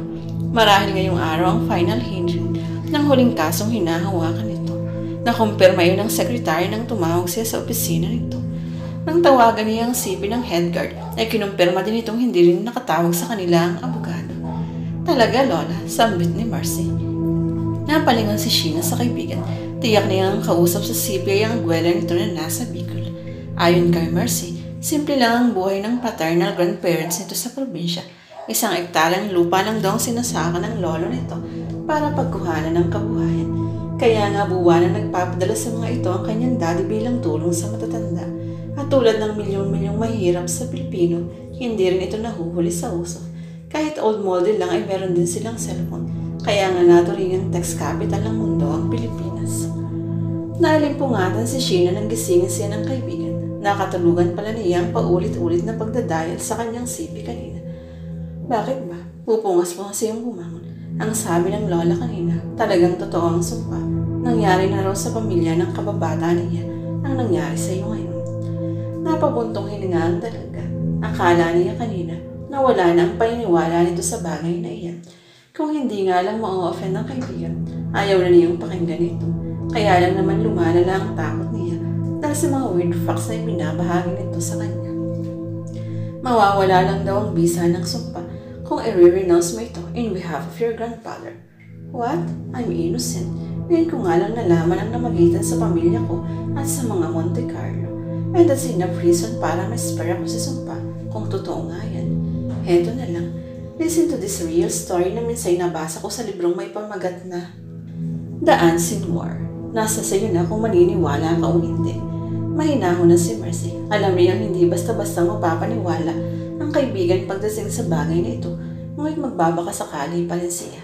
Naisip ni Sheena, sa nakalilitong sitwasyon niya sa ngayon, walang mawawala kung makinig siya at pag-aralan ang paniniwala ng kaibigan. Baka nga sa pamamagitan nito, matagpuan niya ang kaliwanagan ng lahat.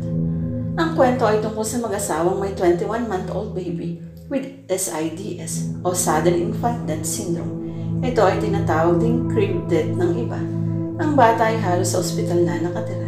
Hindi nito kayang lumunok ng anumang solid food kung kaya't kailangang kabitan ito ng tubo para daanan ng kanyang pagkain.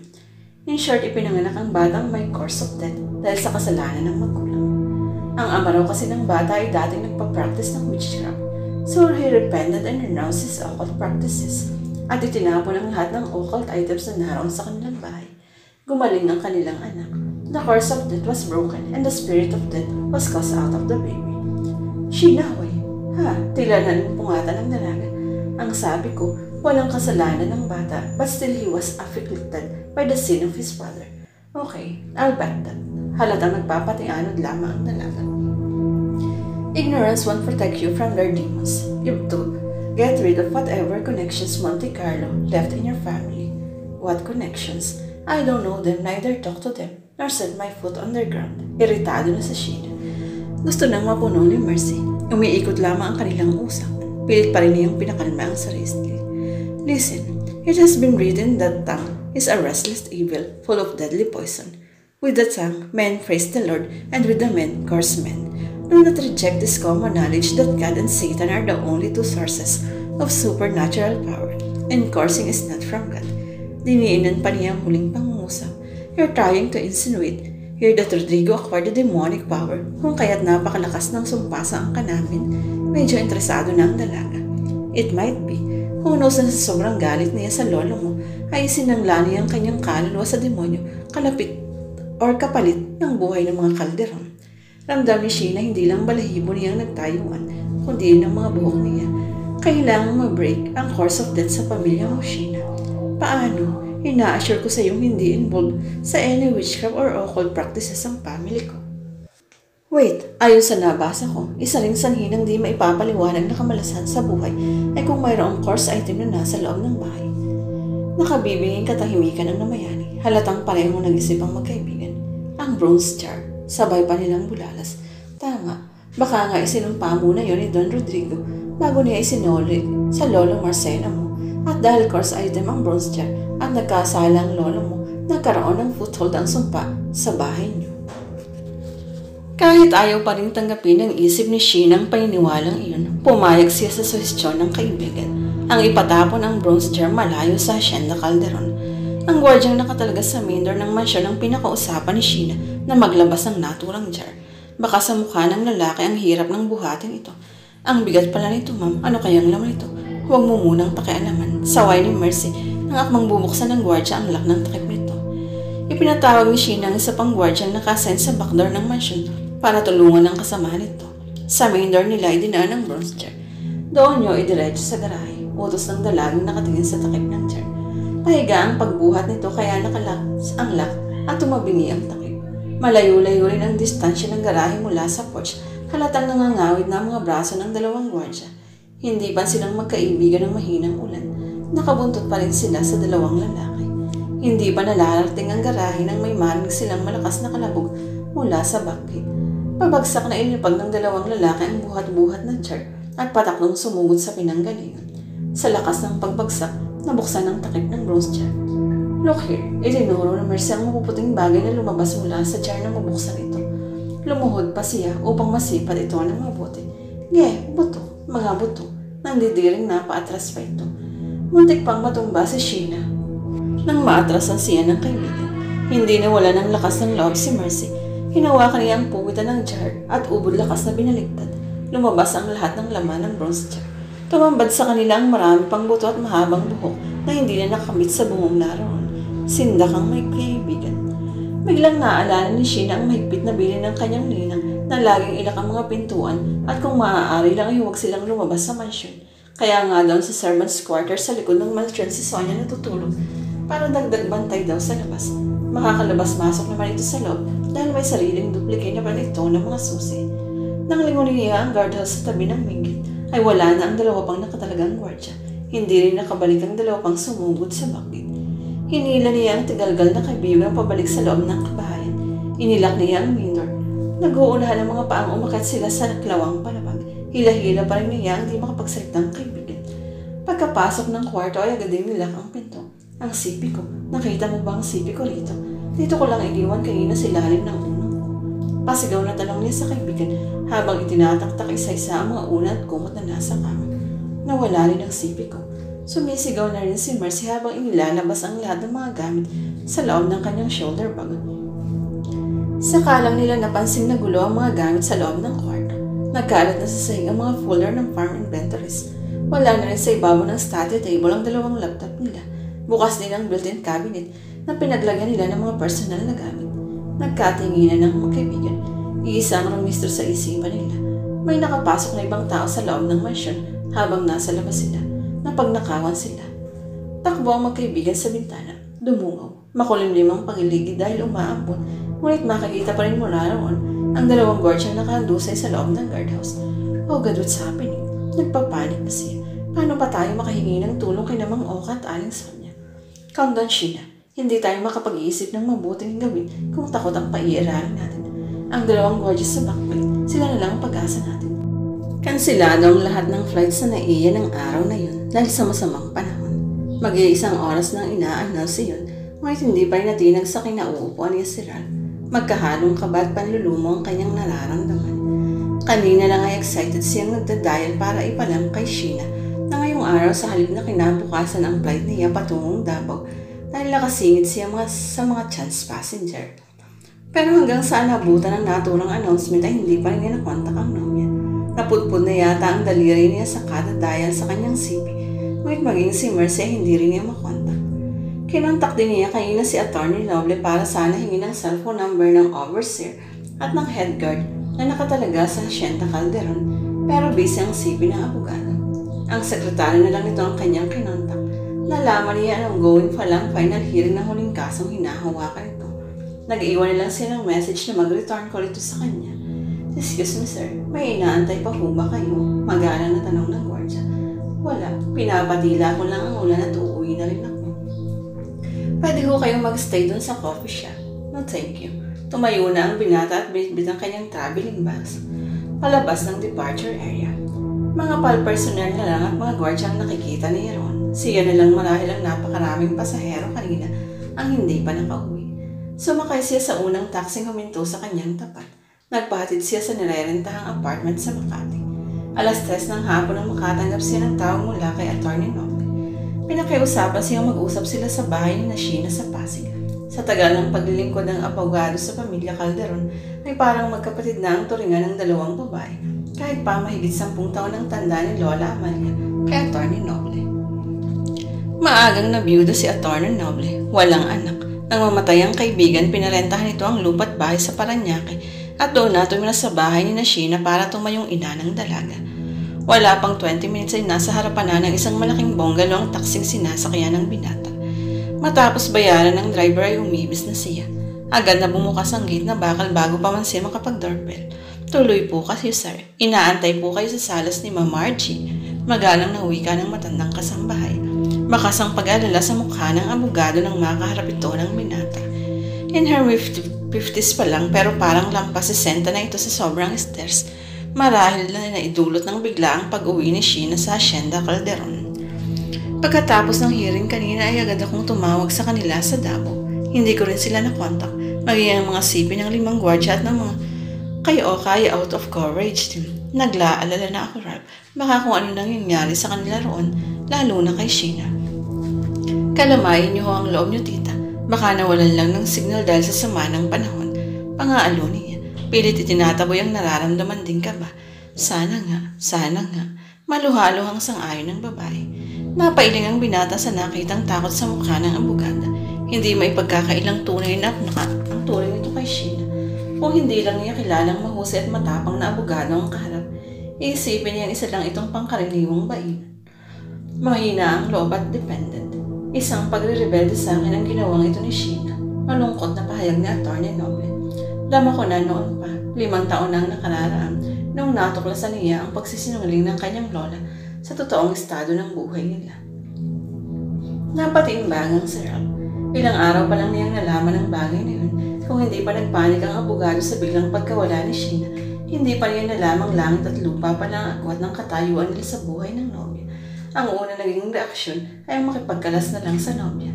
Intimidated siya, naliliit. Sa kasalukuyan niyang estado sa buhay, may tuturing na nasa trying hard state pa lang siya. Sakaling mang makuha niya ang inaasahang promosyon sa kasalukuyang pinagtatrabahuhan, wala pa rin iyon sa multi-million na minano ni Sheena. 4 na taon na sila halos na naging magnobyo. Kumbagay malalim na ang kanilang pinagsamahan. Kilala na nila ang isa't isa, pero hindi man lang nabanggit ni Sheena ang tungkol sa katayuan nito sa buhay. Noong nakarang araw nang tumawag siya sa cellphone ng nobya, ay gusto na sana niyang isama sa sumbat niya ang tungkol doon, pero nadaig yun ang sobra niyang pagmamahal at pag-aalala sa nobya. Nalaman din kasi niya mula sa abogado na hindi lang pala 20 hectares kundi mahigit 300 hectares ang lawak ng Hacienda Calderon. Ikaw naniniwala ka rin ba sa sumpa, iho? Pukaw ni Atty. Noble. Personally ay doon, multong hininga ang sagot. Pero ayon sa mga ipinagtapat mo na ipinapagtapat din sa iyo ng lola ni Sheena, baka. Ako rin noon, ayaw maniwala kay Amalia. Malimit niyang sabihin sa akin ang kung pwede lang niyang pigilin ang pagdating ng taong 1990, ay gagawin niya. Iyon daw kasi ang 13 kaarawan ng anibersaryo ng kamatayan ni Romano, ang kuya ni Rowell. Nangyari nga ang kinatatakutan niya. 1990 nang sabay mamatay sa isang aksidente si Rowell at si Mara. At nang malapit na ang 2003 na siyang pinanggangambahan niyang mamamatay siya, nagpasya na siyang ibenta ang Hacienda Calderon para walang posibilidad na makapunta ron si Sheena at nang maputol ng sumpa sa ang kanila. Pero ang ipinagtataka ko lang, bakit huli na ng balaki ng matandang ibenta ang Hacienda? Milyon-milyon ang iniaakit sa kanya ng Hacienda at iyon lang ang alam ni Amalia na mapagkukunan ng hanap buhay. Hindi namuhay bihang milyonaryo ito sa Maynila. Inipon niya ang pera para pagdating ng panahong ibenta na niya ang Hacienda ay secure na ang kinabukasan ni Sheena. Matagal na kamo ipinagbebenta ang Hacienda pero bakit hanggang ngayon nagkasakit ng malubha ang unang buyer, umurong at nagpagamot sa ibang bansa. Ang pangalawa ay bigla na lamang nanangmang at kusang umurong. Total mo na may kinalaman pa rin dito ang sumpa na hinahadlangan ito na may benta ang Hacienda para mapalapit doon si Sheena. Ewan ko, Ralph, who knows, baka nga isang paraan para maganap ang sumpa at ngayon naroon na nga si Sheena. It's only a coincidence, tita. Mabuyaw na pangangatwiran ng binata. Yun din ang sabi ko sa sarili ko. Puri muli akong nangamba nang bigla na lamang tumawag sa akin sa Oka noong nakaraang buwan matapos mamatay ang kanilang ina at sabihin magre-resign na sila pareho ni Sonia. At itong huli lang ay namatay na rin ang kanilang ama. Can't you see? Sunod-sunod na nawawala ang mga tapat na katiwala ng pamilya Calderon. At nang malaman ito ni Sheena, walang paalam na pumunta si Raul. Buhay pa bang Don Rodrigo na yun? Nag-imbista ako nung nang iuwi namin sila ang labi ni Amalia. Kahit ang mga taga-ron ay hindi rin alam kung patay na o buhay pa ito. Ang huling kita raw nila noon sa Don ay nung may inuwing isang sanggol sa villa mula sa pagbabakasyon nito sa Maynila. What a mystery, napapailing na lamang binata sa malabong kwentong narinig. Sinubukan niyo na hubang tawagan ng security agency sa lungsod ng Davao? Hindi ba doon kinuha ni Oka ang 5 security guards na siyang nagbabantay kina Sheena, pag-iiba ng binata? Sinubukan ko rin pero talagang walang signal doon. Makulimlimang mukhang sagot ng abogada. Kumusta na ang pala ang kaso, tita? Muli niyang pag-iiba. May pananalo kong kaso. Walang bakas ng kasiyahan sa mukha ng abogada. May tuturing kasing malaking achievement ang makakamit nito mula roon. Isang untouchable na kasalukuyang gobyerno ang kanyang maipapakulong. Marami pang naipagtapat ang abogado sa binata tungkol sa buhay-buhay ng dalaga. Ang iba ay paulit-ulit na lamang dahil sa tagal ng kanilang pag-uusap. They are killing time. Inaabangan nila ang pagpanumbalik ng signal sa Davao upang makatawag na kina Sheena. Pero hanggang sa magsawa na sila sa kada dial ng kanilang CP, ay bigo pa rin sila. Sa palagay ko ay kailangan mo munang magpahinga, tita. Suhestyon ni Ralph. Tatawagan ko na lang ho kayo kung anong ako ang unang makakontak sa kanila mamaya. Mabuti pa nga siguro malungkot na wika ng babae. And by the way, I'll start packing up tonight para kung okay ng weather bukas, makakasama na rin ako sa iyo. Good decision, tita. I'll keep you posted. Lalabas na lang sana kanina at bababa ang magkaibigan upang humingi ng tulong sa dalawa pang guard na nasa back gate, ngunit hindi na natuloy nang may narinig silang kumusyon sa likuran ng masyon. Tila nag-aaway hanggang sa makarinig sila ng isang sigaw na humihingi ng tulong. Tumungo sila sa bintana at nakitang pasuray-suray na naglalakad ang isang guard. Sapo ng isang kamay ang ulong duguan. Sinisikap sana nitong marating ang guardhouse, ngunit sa kalagitnaan pa lang ng malawak na lawn ay natumba na iyon. Tiyak nilang iyon ang isa sa mga guard na sumugod kanina sa backsgate. Nanlalambot sa sindak sa pagyakap ang dalawa. Ngayon nila napagdugtong-dugtong ang pangyayari. Sinamantala ng salarin ang pagkawala ng bantay kanina, kaya nagpumilit na pumasok sa backgate at nakalikha ng ingay ng harangin ng nakatalagang guard doon. Nang maabutan ng mga responding gwardya, ay nanlaban at napukpok sa ulo ang gwardya. Tiyak din nilang may masamang nangyari sa isa pang guard dahil hindi na rin nila ito nakita pa. Sino ang salarin? At sino ang kumuha ng mga sipi nila at laptop? Baka mga makapakawalang tauhan ng Monte Claro. Nalaman na nilang nandito ka na. Ngayon na naniniwala si Shishina na nanganganib nga ang kanyang buhay, pero hindi tiniyak kung sino ang kalaban niya. Kung ako ang pakay nila, sana'y kanina pa nila sinira ang pintuan at pinatusok na tayo rito. Oo nga lalo pat walang magpoprotekta sa atin ngayon. Si Aling Sonia, siya na lang ang pag-asa natin. Bukas pa ang balik niya, Mercy. Mangiyak-iyak sa takot ang dalaga. Sisigaw tayo, hihingi tayo ng saklolo. Palagay ko'y maririnig tayo ng mga dadaan dyan sa tapat ng gate niyo o ng mga tao sa paligid, diba? Oh, Mercy, forget it. Hopeless sa sagot ng dalaga. This is a private property. Sina Mang Oka at Aling Sonia lang ang pwedeng pumarito. Ang pinaka-compound ng asyenda namin ay naroon kina Mang Oka.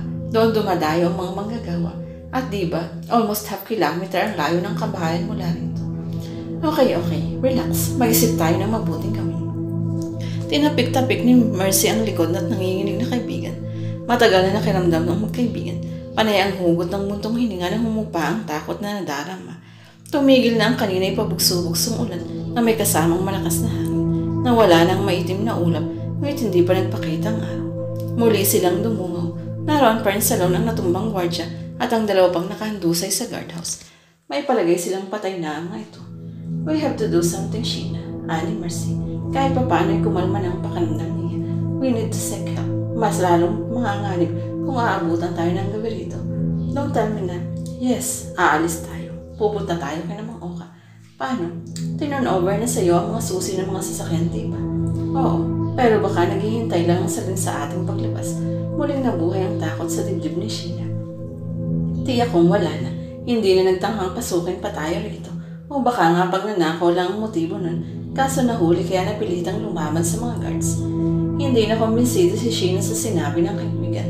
Ganon pa mas nasasaisi magbakasakali kaysa sa abutan nga sila ng gabi sa mansyon. Mahirap ang lumaban kung nakakubli sa dilim ang kalaban. Maging si Mercy hindi rin kumbinsido sa hinala. Mahigpit ang hawak ni Sheena sa tatlong susi ng mga sasakyan. Sa isip ay buo na ang desisyong Mitsubishi van sa halip na kotse ang gagamitin nila. Hindi pa kasi siya nakakapag-drive sa Mercedes-Benz. Sabi noon ng kanilang milyonaryang kaklase, may pagkakaiba raw ito kaysa sa karaniwang kotse lamang. Lalong lumakas ang tahip ng kanilang dibdib nang palabas na sila ng bahay. Lumingali nga muna at nang matiyak na walang ibang tao ay patakbong tinungo nila ang garahe. Wala na roon ang bronze chair. Wala na rin mga butong nagkalat sa simentadong sahig ng garahe. Nanlungo si Sheena nang makitang flat ang gulong ng van. Oh my, flat din ang lahat ng mga gulong ng dalawa pang kotse. Bulalas ni Mercy. Nagkatinginan ng magkaibigan. Tiyak nila ang salarin ng may gawa nun. Ayaw nitong makalis sila sa lugar na yun. Let's use the spurters. Kukulangin dahil dadalawa lang Sheena at hindi natin kaya. Hayun, bukas ang main gate. Ani Mercy at walang sabi-sabihin nila na sa braso ang napatulala pa rin kaibigan. Walang lingon likod na lumabas ng gitang magkaibigan. Hindi na nila tinapunan ng tingin pa ang mga nakahandusay sa loob ng guardhouse. Hindi pa sila ganong nakalalayo nang nalingon nilang may sumusunod sa kanila. Galing din sa loob ng bukawara ng mansyon. Namukhaan agad ni Mercy ang lalaki dahil sa pangit na figura nito. Oh God, si Adolfo yan. Gimbal na sigaw ni Mercy. Sinong Adolfo? Si Adolfo Montecarlo. Siya ang nakita ko nun sa teleskopyo. Siya pala ang salarin. Takbo Sheena. Takot na takot ang magkaibigan. Takbo, lakad, takbo ang kanilang ginawa. Tinangkang lumingon ni Sheena. Nakita niyang may biglang sumulpot na isang old model ng Pajero sa likuran ni Adolfo. Mabilis ang pagpapatakbo ng driver. Agad na nalampasan ng lalaki. Nabuhayan ang loob ng dalaga. May magliligtas na kasi na mula sa kamay ni Adolfo. Dahil hapong-hapon na, huminto na lamang sila para hintayin ang paparating na sasakyan. Ngunit muling na nung balik ang takot niya sa dibdib nang mapagsino ang nagmamaneho. Si Levi Montecarlo. Automatikong tumakbo ulit ang magkaibigan. Mas mabilis kaysa dati. Pabilis naman ang pabilis ang takbo ng sasakyan at sila ang tinutumbok nito. Nang matiyak ni Mercy na sasagasaan sila, bigla siyang huminto at niyakak ang kaibigan, sabay nagpatihulog sa kanal. Hindi magawang bumangon ni Sheena dahil sa pagkakadagan sa kanya ng kaibigan. Gustong mawala ng malay niya sa sobrang sakit ng likod na tumama sa bato-batuhing kanal. Mercy, hinawi niya ang katawan ng kaibigan. Namutla siya nang makitang walang malay tao ito. Duguan ang noong tumama sa nakausling bato. Nakita niyang huminto sa di kalayo ng Pajero. Umibig si Levi, nakasuot ng puting polo na sinakluban ng itim na coat at itim na slacks na tinernuhan ng itim na sapatos. Gwapo at makisig, sa biglang tingin ay isang kagalang-galang nilalang, pero isang lobo pala na nag-aanyong tupa.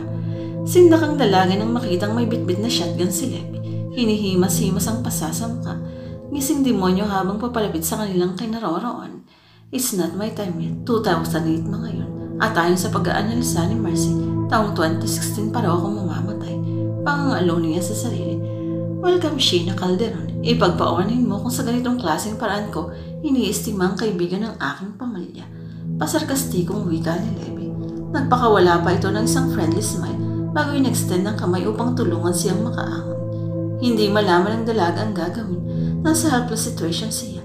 Hindi naman pwedeng tumakbo dahil may iiwan ang walang malay pang kaibigan. Wala rin makaririnig kung sisigaw siya. Nakapakalayo pa ng kabahayan mula roon. Mercy gising. Mercy. Niyugyug niya ng niyugyug ang kaibigan. Napasigaw siyang bigla ng daklutin siya ni Levi sa braso at pabiting ang ihahong sa kanal. Nansalaban siya ng husto ng karansiya ng lalaki patungo sa Pajero. Ngunit lubhang napakalakas at napakatibay nito. Ano pat hindi iniinda ang bayunia at sipa. Yan ang gusto ko sa babae. Palaban. Muling umisi ang lalaki pero biglang napahiyaw nang tumama sa mukha niyang kalmot ng dalaga. Sa galit sinikmuraan nito si Sheena. Napasigaw sa sakit ng dalaga. Sapo ng isang kamay ang tingin. Bigla siyang nanghina. Wala na siyang magawa ng sabit niyang siyang isakay ng lalaki sa sasakyan nito. Pero bago pa makasakay si Levi sa driver's seat, dumating na si Adolfo. Humahangos. Galit na galit. Marami itong pasa sa mukha. Tama si Mercy. Distorted nga ang figura nito pero masigit na maayos naman ang itsura nito kaysa kay Frankenstein. Tumapo sa mukha ni Levi ang malaking kamao ni Adolfo. Parang saging tinibag ang una. Balandra ito sa lupa ngunit hindi pa rin nabitiwan ang hawak-hawak na shotgun. Nang makabawi ay agad ikinasa ang baril at itinumang ito kay Adolfo. Isang putok ang umalingaw. Napatili si Sheena. Kitang-kita niyang pagkawasak ng bungo ni Adolfo. Pagkatapos ay nangingisi ang katawang pasuray-suray ng lakad bago ito bumagsak sa lupa. Iyon lang at tuluyan ang nagdilim ang paligid ni Sheena nang matauhan ay nasa isang banyagang silid na siya. Sa tingin niya isang buwilangguan ang kinaroroonan niya dahil rehas ang pintuan ng naturang silid. Walang bintana at puro padarang dingding. Wala rin kagamit-gamit maliban sa lumat mabahong single bed na kanyang hinihigaan. Madilim dahil mababa lang ang wattage ng ilaw na naturang silid. Pinakiramdaman muna niya ang sarili. Nang matiyak na hindi siya pagsamantalahan, dahan-dahan siyang bumangon. Napangiwi pa siya nang kumilot ang kanyang likod. Nasapunin niyang masakit pang sikmurang tinamaan ng suntok ni Levi. Sheena, nagulat ang dalaga. Hindi siya nag-iisa. Aling Sonia, bakit ka naririto? Anang dalaga. Nasa isang sulok ang babae. Nakalupa sa isa simento. Gulo ang buhok. Maraming pasa sa mukha at mga braso. Dahan-dahan itong tumayo. Paika-ikang lumapit at naupo sa gilid ng kama katabi ni Sheena. Hindi na ako nakauwi kahapon sa bahay. Tinambangan ako ng 2 tao at sapilitang dinala rito. Kinuha sa akin ni Levi ang mga susi ng gate at ng mansyon.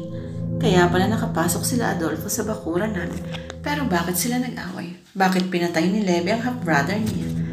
Halang na talaga ang kaluluwa ni Levy. Nagtagumpay si Rodrigo na lasunin ang isip niya. Pati ako ay papatanin niya. Masunod lang ang utos ng kanyang ama. Nangilid ang luha ng babae. Teka, akala ko ba'y patay na si Don Rodrigo? Naglihim ako. Buhay pa hanggang ngayon ang demonyong yun. Nahalinhan ng galit ang kanina'y takot sa mukha ng babae. Sa pagitan ng pag-ibig ay nilahad ni Sonia ang lahat ng kanyang nalalaman. Hinintay lang daw ni Rodrigo na ipanganak ni Adelfa si Adolfo. Bago niya pinatay ang asawa, chinap-chap muna ang katawan ni Adelfa bago inilibing sa likod ng wilya. Ngunit ilang buwan lang ay hinukay na ito. Isinilid sa tansong banga, nilagyan ng formalin bago tinakpan. Posible kayang panaghoy at ang white lady na sinasabi ni Mercy ay ang hindi matahimik na kaluluwa ni Adelfa sa loob ng bronze jar at ironin kaya ang nakikita niyang anino o para sa mga matang laging nagpaparamdam sa kanya. Nagsagawa ng isang ritual si Rodrigo bago nagpakawala ng isang sumpa. Sumpa ng malalabgim na kamatayan ng pamilya Calderon. May sindak sa boses na sanya. Ritual, pangkukulam, pigil hininga si Sheena. Tama nga ba si Merty sa inala nitong curse item ang bronze jar? Sobra pa sa pangkukulam. Naging satanista si Rodrigo matapos yun ay sinoloy na niyang tansong banga sa lolo mo na nagsimulang maganap ang sumpa. 13 araw pagkatapos may sauli ang banga ay naaksidente na matay ang lolo mo. Umilap ang mga mata ni Sonia. Isa-isang tinitigan ang mga nakaguhit sa pader. Noon lang napansin niya ni Sheena. Kahit hindi siya masyadong familiar sa occultism, tiyak na yung mga satanic symbol lahat ang mga nakaguhit doon. Makinig ka, Sheena. Tuso sa Rodrigo na paniwala niyang nabinan si Adelfa kaya namatay. At palagay ko nagawan din niya ng parang hadlangan ang mga gustong bumili ng asyenda. Gusto niyang matiyak na makakapunta ka rito para maisakatuparan ng maitim niyang balak. Papatayin ka nila. Narinig kong sinabi niyang iaali ka sa kanilang Panginoon. Kailangang makatakas ka rito. Nag-hysterical na si Sam. Tumayo at tinungong rehas na pintuan. Nang makitang nakalakang kandado ay nalulumong bumalik ito sa pagkakaupo sa kama. Bakit ako lang? Paano ka? At bakit ang dami mong alam sa mga Monte Carlo? Nahihiwagahang tanong ng dalaga. Ipinagtapat lahat yun sa akin ni Rodrigo. Nang pinagsamantalahan ay ako. Anak namin si Levy. Nagitla ang dalaga.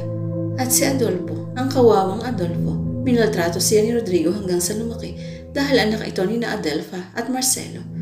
Bombay yun sa pandinig ni Sheena. Sa makatwid, half-brother ng daddy niya si Adolfo at tiyuhin niya ito. Oh God, oh my God, gustong takasan ng katinoan ng dalaga, panay ang pilig ng ulo. Nagsasalimbayan sa kanyang isipan ang kalunos-lunos na sinapit kanina nang di nakikilalang tiyuhin. Ipinagbuntis daw at pinanganak ni Sonia sa bahay asyenda si Levy, lingid kay Lola ama niya. Taunan lang kasi kung umuwi ang matanda at matagal ang 3 araw na paglalagay nito siya Senda Calderon. Nang may silang si Levy, sapilitan daw itong kinuha ni Rodrigo kay Sonia. Dinala ang sanggol sa Maynila. Doon na lumaki at nag-aaral si Levy. Tuwing bakasyon lang daw ito kung umuwi sa villa. Bakit hindi niyo yun pinagtapat sa Lola? Sana ay naparasahan si Rodrigo sa pagsasamantala sa iyo. Sana ay hindi na nakuha si Levy. Nanggigpuspos na sumbat ng dalaga. At sana hindi nadamay sa kasamahan ni Levy si Mercy. Napahigbi na siya. Takot kasi ang pamilya ko na kami naman ang isumpa. Takot din ako dahil pinagbabantaan niyang papatayin ng anak namin kapag isiniwalat kong lahat ang kabuktutan niya. Napagtagpi-tagpi ni Sheena ang mga pangyayari na kaya magre-resign na si Oka dahil na-alarma na ito sa sunod-sunod na pagkamatay ng mga magulang. Inilayo pa niya rito ang sariling pamilya at baka ang mga ito naman ang kasunod na mamatay. Nagngalit ang mga ngipin ng dalaga. Galit siya sa taong itinuturing ng lola niyang matatapat na katiwala. Kung takot kang mapahamak sila. Dahil napatunayan ko na hindi na tao ang pag-uugali ni Levy. Katulad na rin siya ng ama niya. Naging kasapi na rin siya ng kulto ng ama niya nakabase sa Maynila. Napahagulhol ang babae. Animoy nananago nito sa sobrang kabigatang dinadala. Nalinhan ang awang kayo na galit sa dibdib ng dalaga. Kahit hindi pa nagiging ina, dama niya ang sobrang pagmamahal ng babae sa anak. Napagtanto rin ngayon ng dalaga na hindi si Adolfo ang matay sa mga gwardiya. Siguro kaya nandun ito sa likod ng bakuran nila ay para hadlangan si Levy sa planong pagkidnap sa kanya. Kaya rin sinusundan sila kanina para matiyak ang kaligtasan nila sa mga kamay ni Levy. Patawarin mo ko sa nagawa kong paglilihim. Mahal kong pamilya Calderon, ngunit mahal ko rin ang aking anak. Buong higpit na yumakap ang babae kay Sheena. Napaiyak na rin si Sheena sa kaawa-awang kalagayan ng katiwala nila. Inalipin ang mga ito ng takot kaya nagawang maglihim sa kanila. What a dramatic scene. Bravo. Nakakalokang tawa ni Levi habang pumapalakpak pa. Nakatayo ito sa labas ng selda. Kahit may malaking pasa sa mukha, lutang pa rin ang kagandahang lalaking ito. Ngayon lang napansin ni Sheena na 6-footer pala ito. Maamo ang mukha, ngunit may malademonyong pag-uugali. Tama nga ang kasabihang you cannot judge a book by its cover. Pero sila, hinusgahan agad nila si Adolfo, ang kawawang si Adolfo. Napapitlag si Sheena nang buksan ni Levi ang pinto at pumasok. Patakbong niyakap ni Sonia ang anak. Huwag anak, walang kasalanan si Sheena. Sapat ng 6 na buhay bilang kabayaran sa kasalanan sa kanya ni Don Marcelo. Shut up woman, at malakas sinabing ni Levi ang babae. Tumilapon ito at tumampas ang ulo sa pader. Sumargo ang dugo sa ilong bago humandusay sa semento. Napatili ang dalaga. Dadaluhan sana ang katiwala ngunit mariin na siyang hinawakan sa braso ni Levi at kinaladkad palabas ng silid na ilong. Bitiwan mo ako, bitiwan mo ako. Nagpupumiglas ang dalaga. Ngunit lalo lamang humihigpit ang pagkakahawak sa kanya ng lalaki. Pakiwari niya ay mababali ang kanyang braso sa lakas nito. Nanghihina pa siya ngunit sinisikap niyang makasabay sa laki ng hakbang ni Levi upang hindi siya makaladkad nito. Binaybay nila ang madilim na pasilyo. May hinala ang dalaga na nasa basement sila ng villa ng Monte Carlo. Halos mabingi siya sa lakas ng kabog ng dibdib. Pamilyar sa kanya ang eksenang ito. Napanood na niya ito sa horror movie na ipinapapanood sa kanya ni Mercy. Yung involved sa isang satanic movement ang lalaki. Niyayang mag-date ang nobyang Berlin pa. Huli na nang ma-realize ng babae na siya pala ay isasacrifice ng grupo sa sinasambang demonyo nito. Ganito rin ba ang mangyayari sa kanya ngayon? Nabanggit kanya ni Aling Sonia ang salitang iaalay. Ang desire to survive ang biglang nagpanumbalik sa lakas niya. Inipon niya ang lahat ng natitirang lakas at kinagayat ang kamay ni Levi na humahawak sa kanya. Napasigaw sa sakit ang lalaki. Tinangka nitong yakapin si Sheena, ngunit ubod lakas niyang tinuhod ang dalaga. Namilipit sa sakit ang lalaki. Sinamantala yun ang dalaga. Tumakbo siya at umakyat sa hagdang nasa dulo ng pasilyong iyon. Pagsapit niya sa itas ay tumambad sa kanyang malaking sala, higit na marangya at mas malaki kesa sa salas nila. Bigla siyang napasigaw ng sumalubong sa kanyang malakas na hagupit ng latigo. Napaluhod siya sa marmol na sahig. Walang pagsidla ng sakit ang hapling na daraga.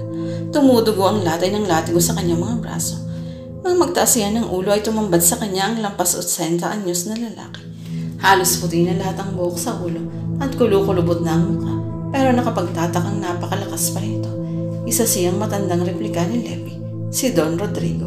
Sa wakas, nahulog din sa aking mga kamay ang huling patak ng dugo ni Marcelo, nakukumpleto ng aking paghiganti. Umeko sa buong bilya ang halakhak ng matanda. Pinanayuan ng balihibong dalaga. Mas demonyo kung tumawa ang ama kesa sa anak. Pinahirapan mo ako, babae ka. Malakas na sigaw ni Levi. Nakaakyat na ito mula sa basement. Namumula sa galit. Ang hawak na baril ay nakaumang na kay Sheena. Sindak ang dalaga. She will also die young, tulad ng kanyang pamilya. Mali ang ginawang pag-aanalisa ni Mercy. Naalala niya ang panalangin laging ituturo ng lola niya noon. Inusal niya yun ng buong puso. Even though I walk through the valley of the shadow of death, I will fear no evil, for you are with me. O Lord, your rod and your staff, they comfort me. Isang putok ang kanyang narinig. Napaigtad siya. Isa pang putok ang muling umalingaw. Napasigaw na ang dalaga ng maramdamang may humawak sa kanyang balikat. Sheena, huminahon ka. Huminahon ka. Ako to, si Oka. Sakalang dumilat ang dalaga. Nakita niya ang katiwala nga nilang humahawak sa kanya. Ligtas ka na. Mabuti na lang at hindi kami nahuli ng dating. Inalalayan ni Oka na makatayo ang mahina pang si Sheena. Napayakap ng mahigpit ang dalaga sa katiwala. Nanginginig pa ang buo niyang kalamnan. Sakalang niya napansing nakandusay sa sahig sina Levi at Rodrigo. Para pala sa mag-ama ang dalawang putok na kanyang narinig kanina. Sa ulo tinamaan ang matanda, samantalang sa dibdib naman si Levi. Sa pag-aakalang patay na si Mercy, iniwan na siya ni Levi at dali-daling dinala sa villa si Sheena. Nanumbalik na palang malay na ni Mercy, nagtulog-tulugan na lamang siya at pinigil ng paghinga nang makitang iniumang sa kanya ng lalaki ang shotgun na hawak nito. Nang makalis na ang patsero ay dali-dali siyang bumangon at tumakbo sa kabayan para humingi ng saklolo kay Mang Oka. Agad siyang dinala ng katiwala sa ospital sa bayan. Bago dumiretso sa presinto upang humingi ng tulong sa mga alagad ng batas, dinala ang bangkay ng mag-amang Monte Carlo sa morgue sa bayan. Hinuli rin ang dalawa pang natitirang tauhan ni Rodrigo. Buhay si Aling Sonia. Nawalan lang ito ng malay. Iniyakan ito ng todo ang kamatayan ni Levi. Dinaan muna ito sa pagamutan bago dinala sa presinto para makunan pa ng karagdagang impormasyon sa nangyari. 3 lang sa 5 gwardya ng mansyon ang namatay. Hindi napuruhan ang 2 nakatalaga sa main gate. May isa pang bangkay ang natagpuan malapit sa backgate. Nakilala yun na isa sa 3 matatapat na tauhan ng mga Monte Carlo. May hinala silang si Adolfo ang nakapatay sa mga ito. Nakita sa pagamutan ng magkaibigan. Matagal silang nag-iiyakan habang mahigpit na nagyayakapan. Hindi pa rin sila makapaniwalang naligsalasan nila ang kamatayan. Hindi pa rin hupa ang masamang panahon hanggang sa gumabi, pero nakapagtatakang gumana ang mga cell site sa iba't ibang cellular company. Nakailang tawag na si Ralph at Atty. Noble kay Mang Oka. Nakiusap si Sheena sa katiwala na hilihim na lang muna sa 2 ang nangyari. Siya na lang daw magkukwento ng lahat pagdating na ngayon sa Hacienda Calderon. Inassure naman ng katiwala ang 2 na nasa mabuting kalagayan sina Sheena at Marcy. Kagagaling nga raw niya sa mansion para i-check up ang magkaibigan. Kaya din daw hindi makontak ang mga cellphones ng mga ito pati ng mga gwardya dahil sabay-sabay daw itong nangasira. Sa ospital na nagpalipas ng gabi sina Sheena at Mercy na mamagapang sugat sa noo ng huli. Isang private room ang kinuha ni Mang Oka para sa kanila. Nagtalaga pa ito ng 3 pulis para magbantay sa labas ng sinit nila. Ipinagtapat lahat ni Sheena sa kaibigan ng lahat ng revelasyon ni Aling Sonia. Hanggang sa mamatay na lang, hindi pa rin alam ni Adolfo na isa siyang Calderon. Malay natin. Pero kung hindi nga, napatunayan sa kaso niyang blood is thicker than water. Pinrotektahan niya ako laban sa kinikilalang pamilya. Dakila ang mga taong namatay para sa kapakanan ng marami mercy. For me, sila ang mga taong namuhay ng ganap. May halong lungkot ang ngiti si Sheena. At alam mo, nalaman ko mula kay Aling Sonia na ang buong pangalang ibinigay ni Rodrigo sa anak nila ay Levi Ethan na ang ibig sabihin ay Sea Monster. Monster nga, bulalas ni Mercy. Anong plano mo ngayon para sa Hacienda Calderon? Pag-iiba nito. Pagyamanin pa. What? Akala ko ba pagkatapos ng lahat ay magbebenta ka na? Nalutas na ang misteryo sa buhay ko, Mercy. Nakangiting lumipat si Sheena sa hospital bed ni Mercy. Wala nang mga taong sinasabing panganib sa buhay ko. So naniniwala ka na ngayon na totoo ang sumpa. Partly yes. Stubborn girl. Alam mo, Mercy, marami akong mga gandang bagay na natutunan sa experience na ito. Humiga na sa tabi ng kaibigan si Sheena. Like what? Na matutong magpatawad dahil kung hindi, ang putay sumisira, kumikitil ng buhay, tulad ng nangyari sa mga Monte Carlo. Then, nahuwag sumungay sa mga nakatatanda ng hindi manganib ang buhay. Tulad ko, nagrebelde ako sa ninang Margie ko. Ano pa? Na magtiwala lang ng lubos sa Diyos, siya lang ang tunay na makakapagligtas sa atin. Dahil sa pangyarihan, siya lang. Sa lahat, ako rin, napatunayan ko rin yan kanina. Naglapitan ako ni Levi para i-check up kung buhay pa. Nanalangin ako ng taimtim na iligtas niya ako. At nangyari nga, unless mapapatunayan lang ang tunay at tapat na kaibigan pagdating ng hirap at panganib, tulad ng ginawa mo sa akin. Bola, nakangiting siniko ni Mercy ang kaibigan. I'm serious, Mercy. You are truly my one and only true friend. Lumapad ang ngiti ni Mercy. Palpayag na akong maging dakilang accountant ng iyong kaharian, mahal na reyna, sa isang kondisyon. Kondisyon? Ano yun? Natigilan mo ng pagiging playgirl nang hindi ka makarma balang araw nang makita mo rin ang lalaking perfect na maging lifetime partner tulad ni Ralph ko. Hirap namang kondisyon yan. Alam mo namang habulin ng mga cats ang beauty ng one and only true friend mo. Take it or leave it. Okay, I'll take it.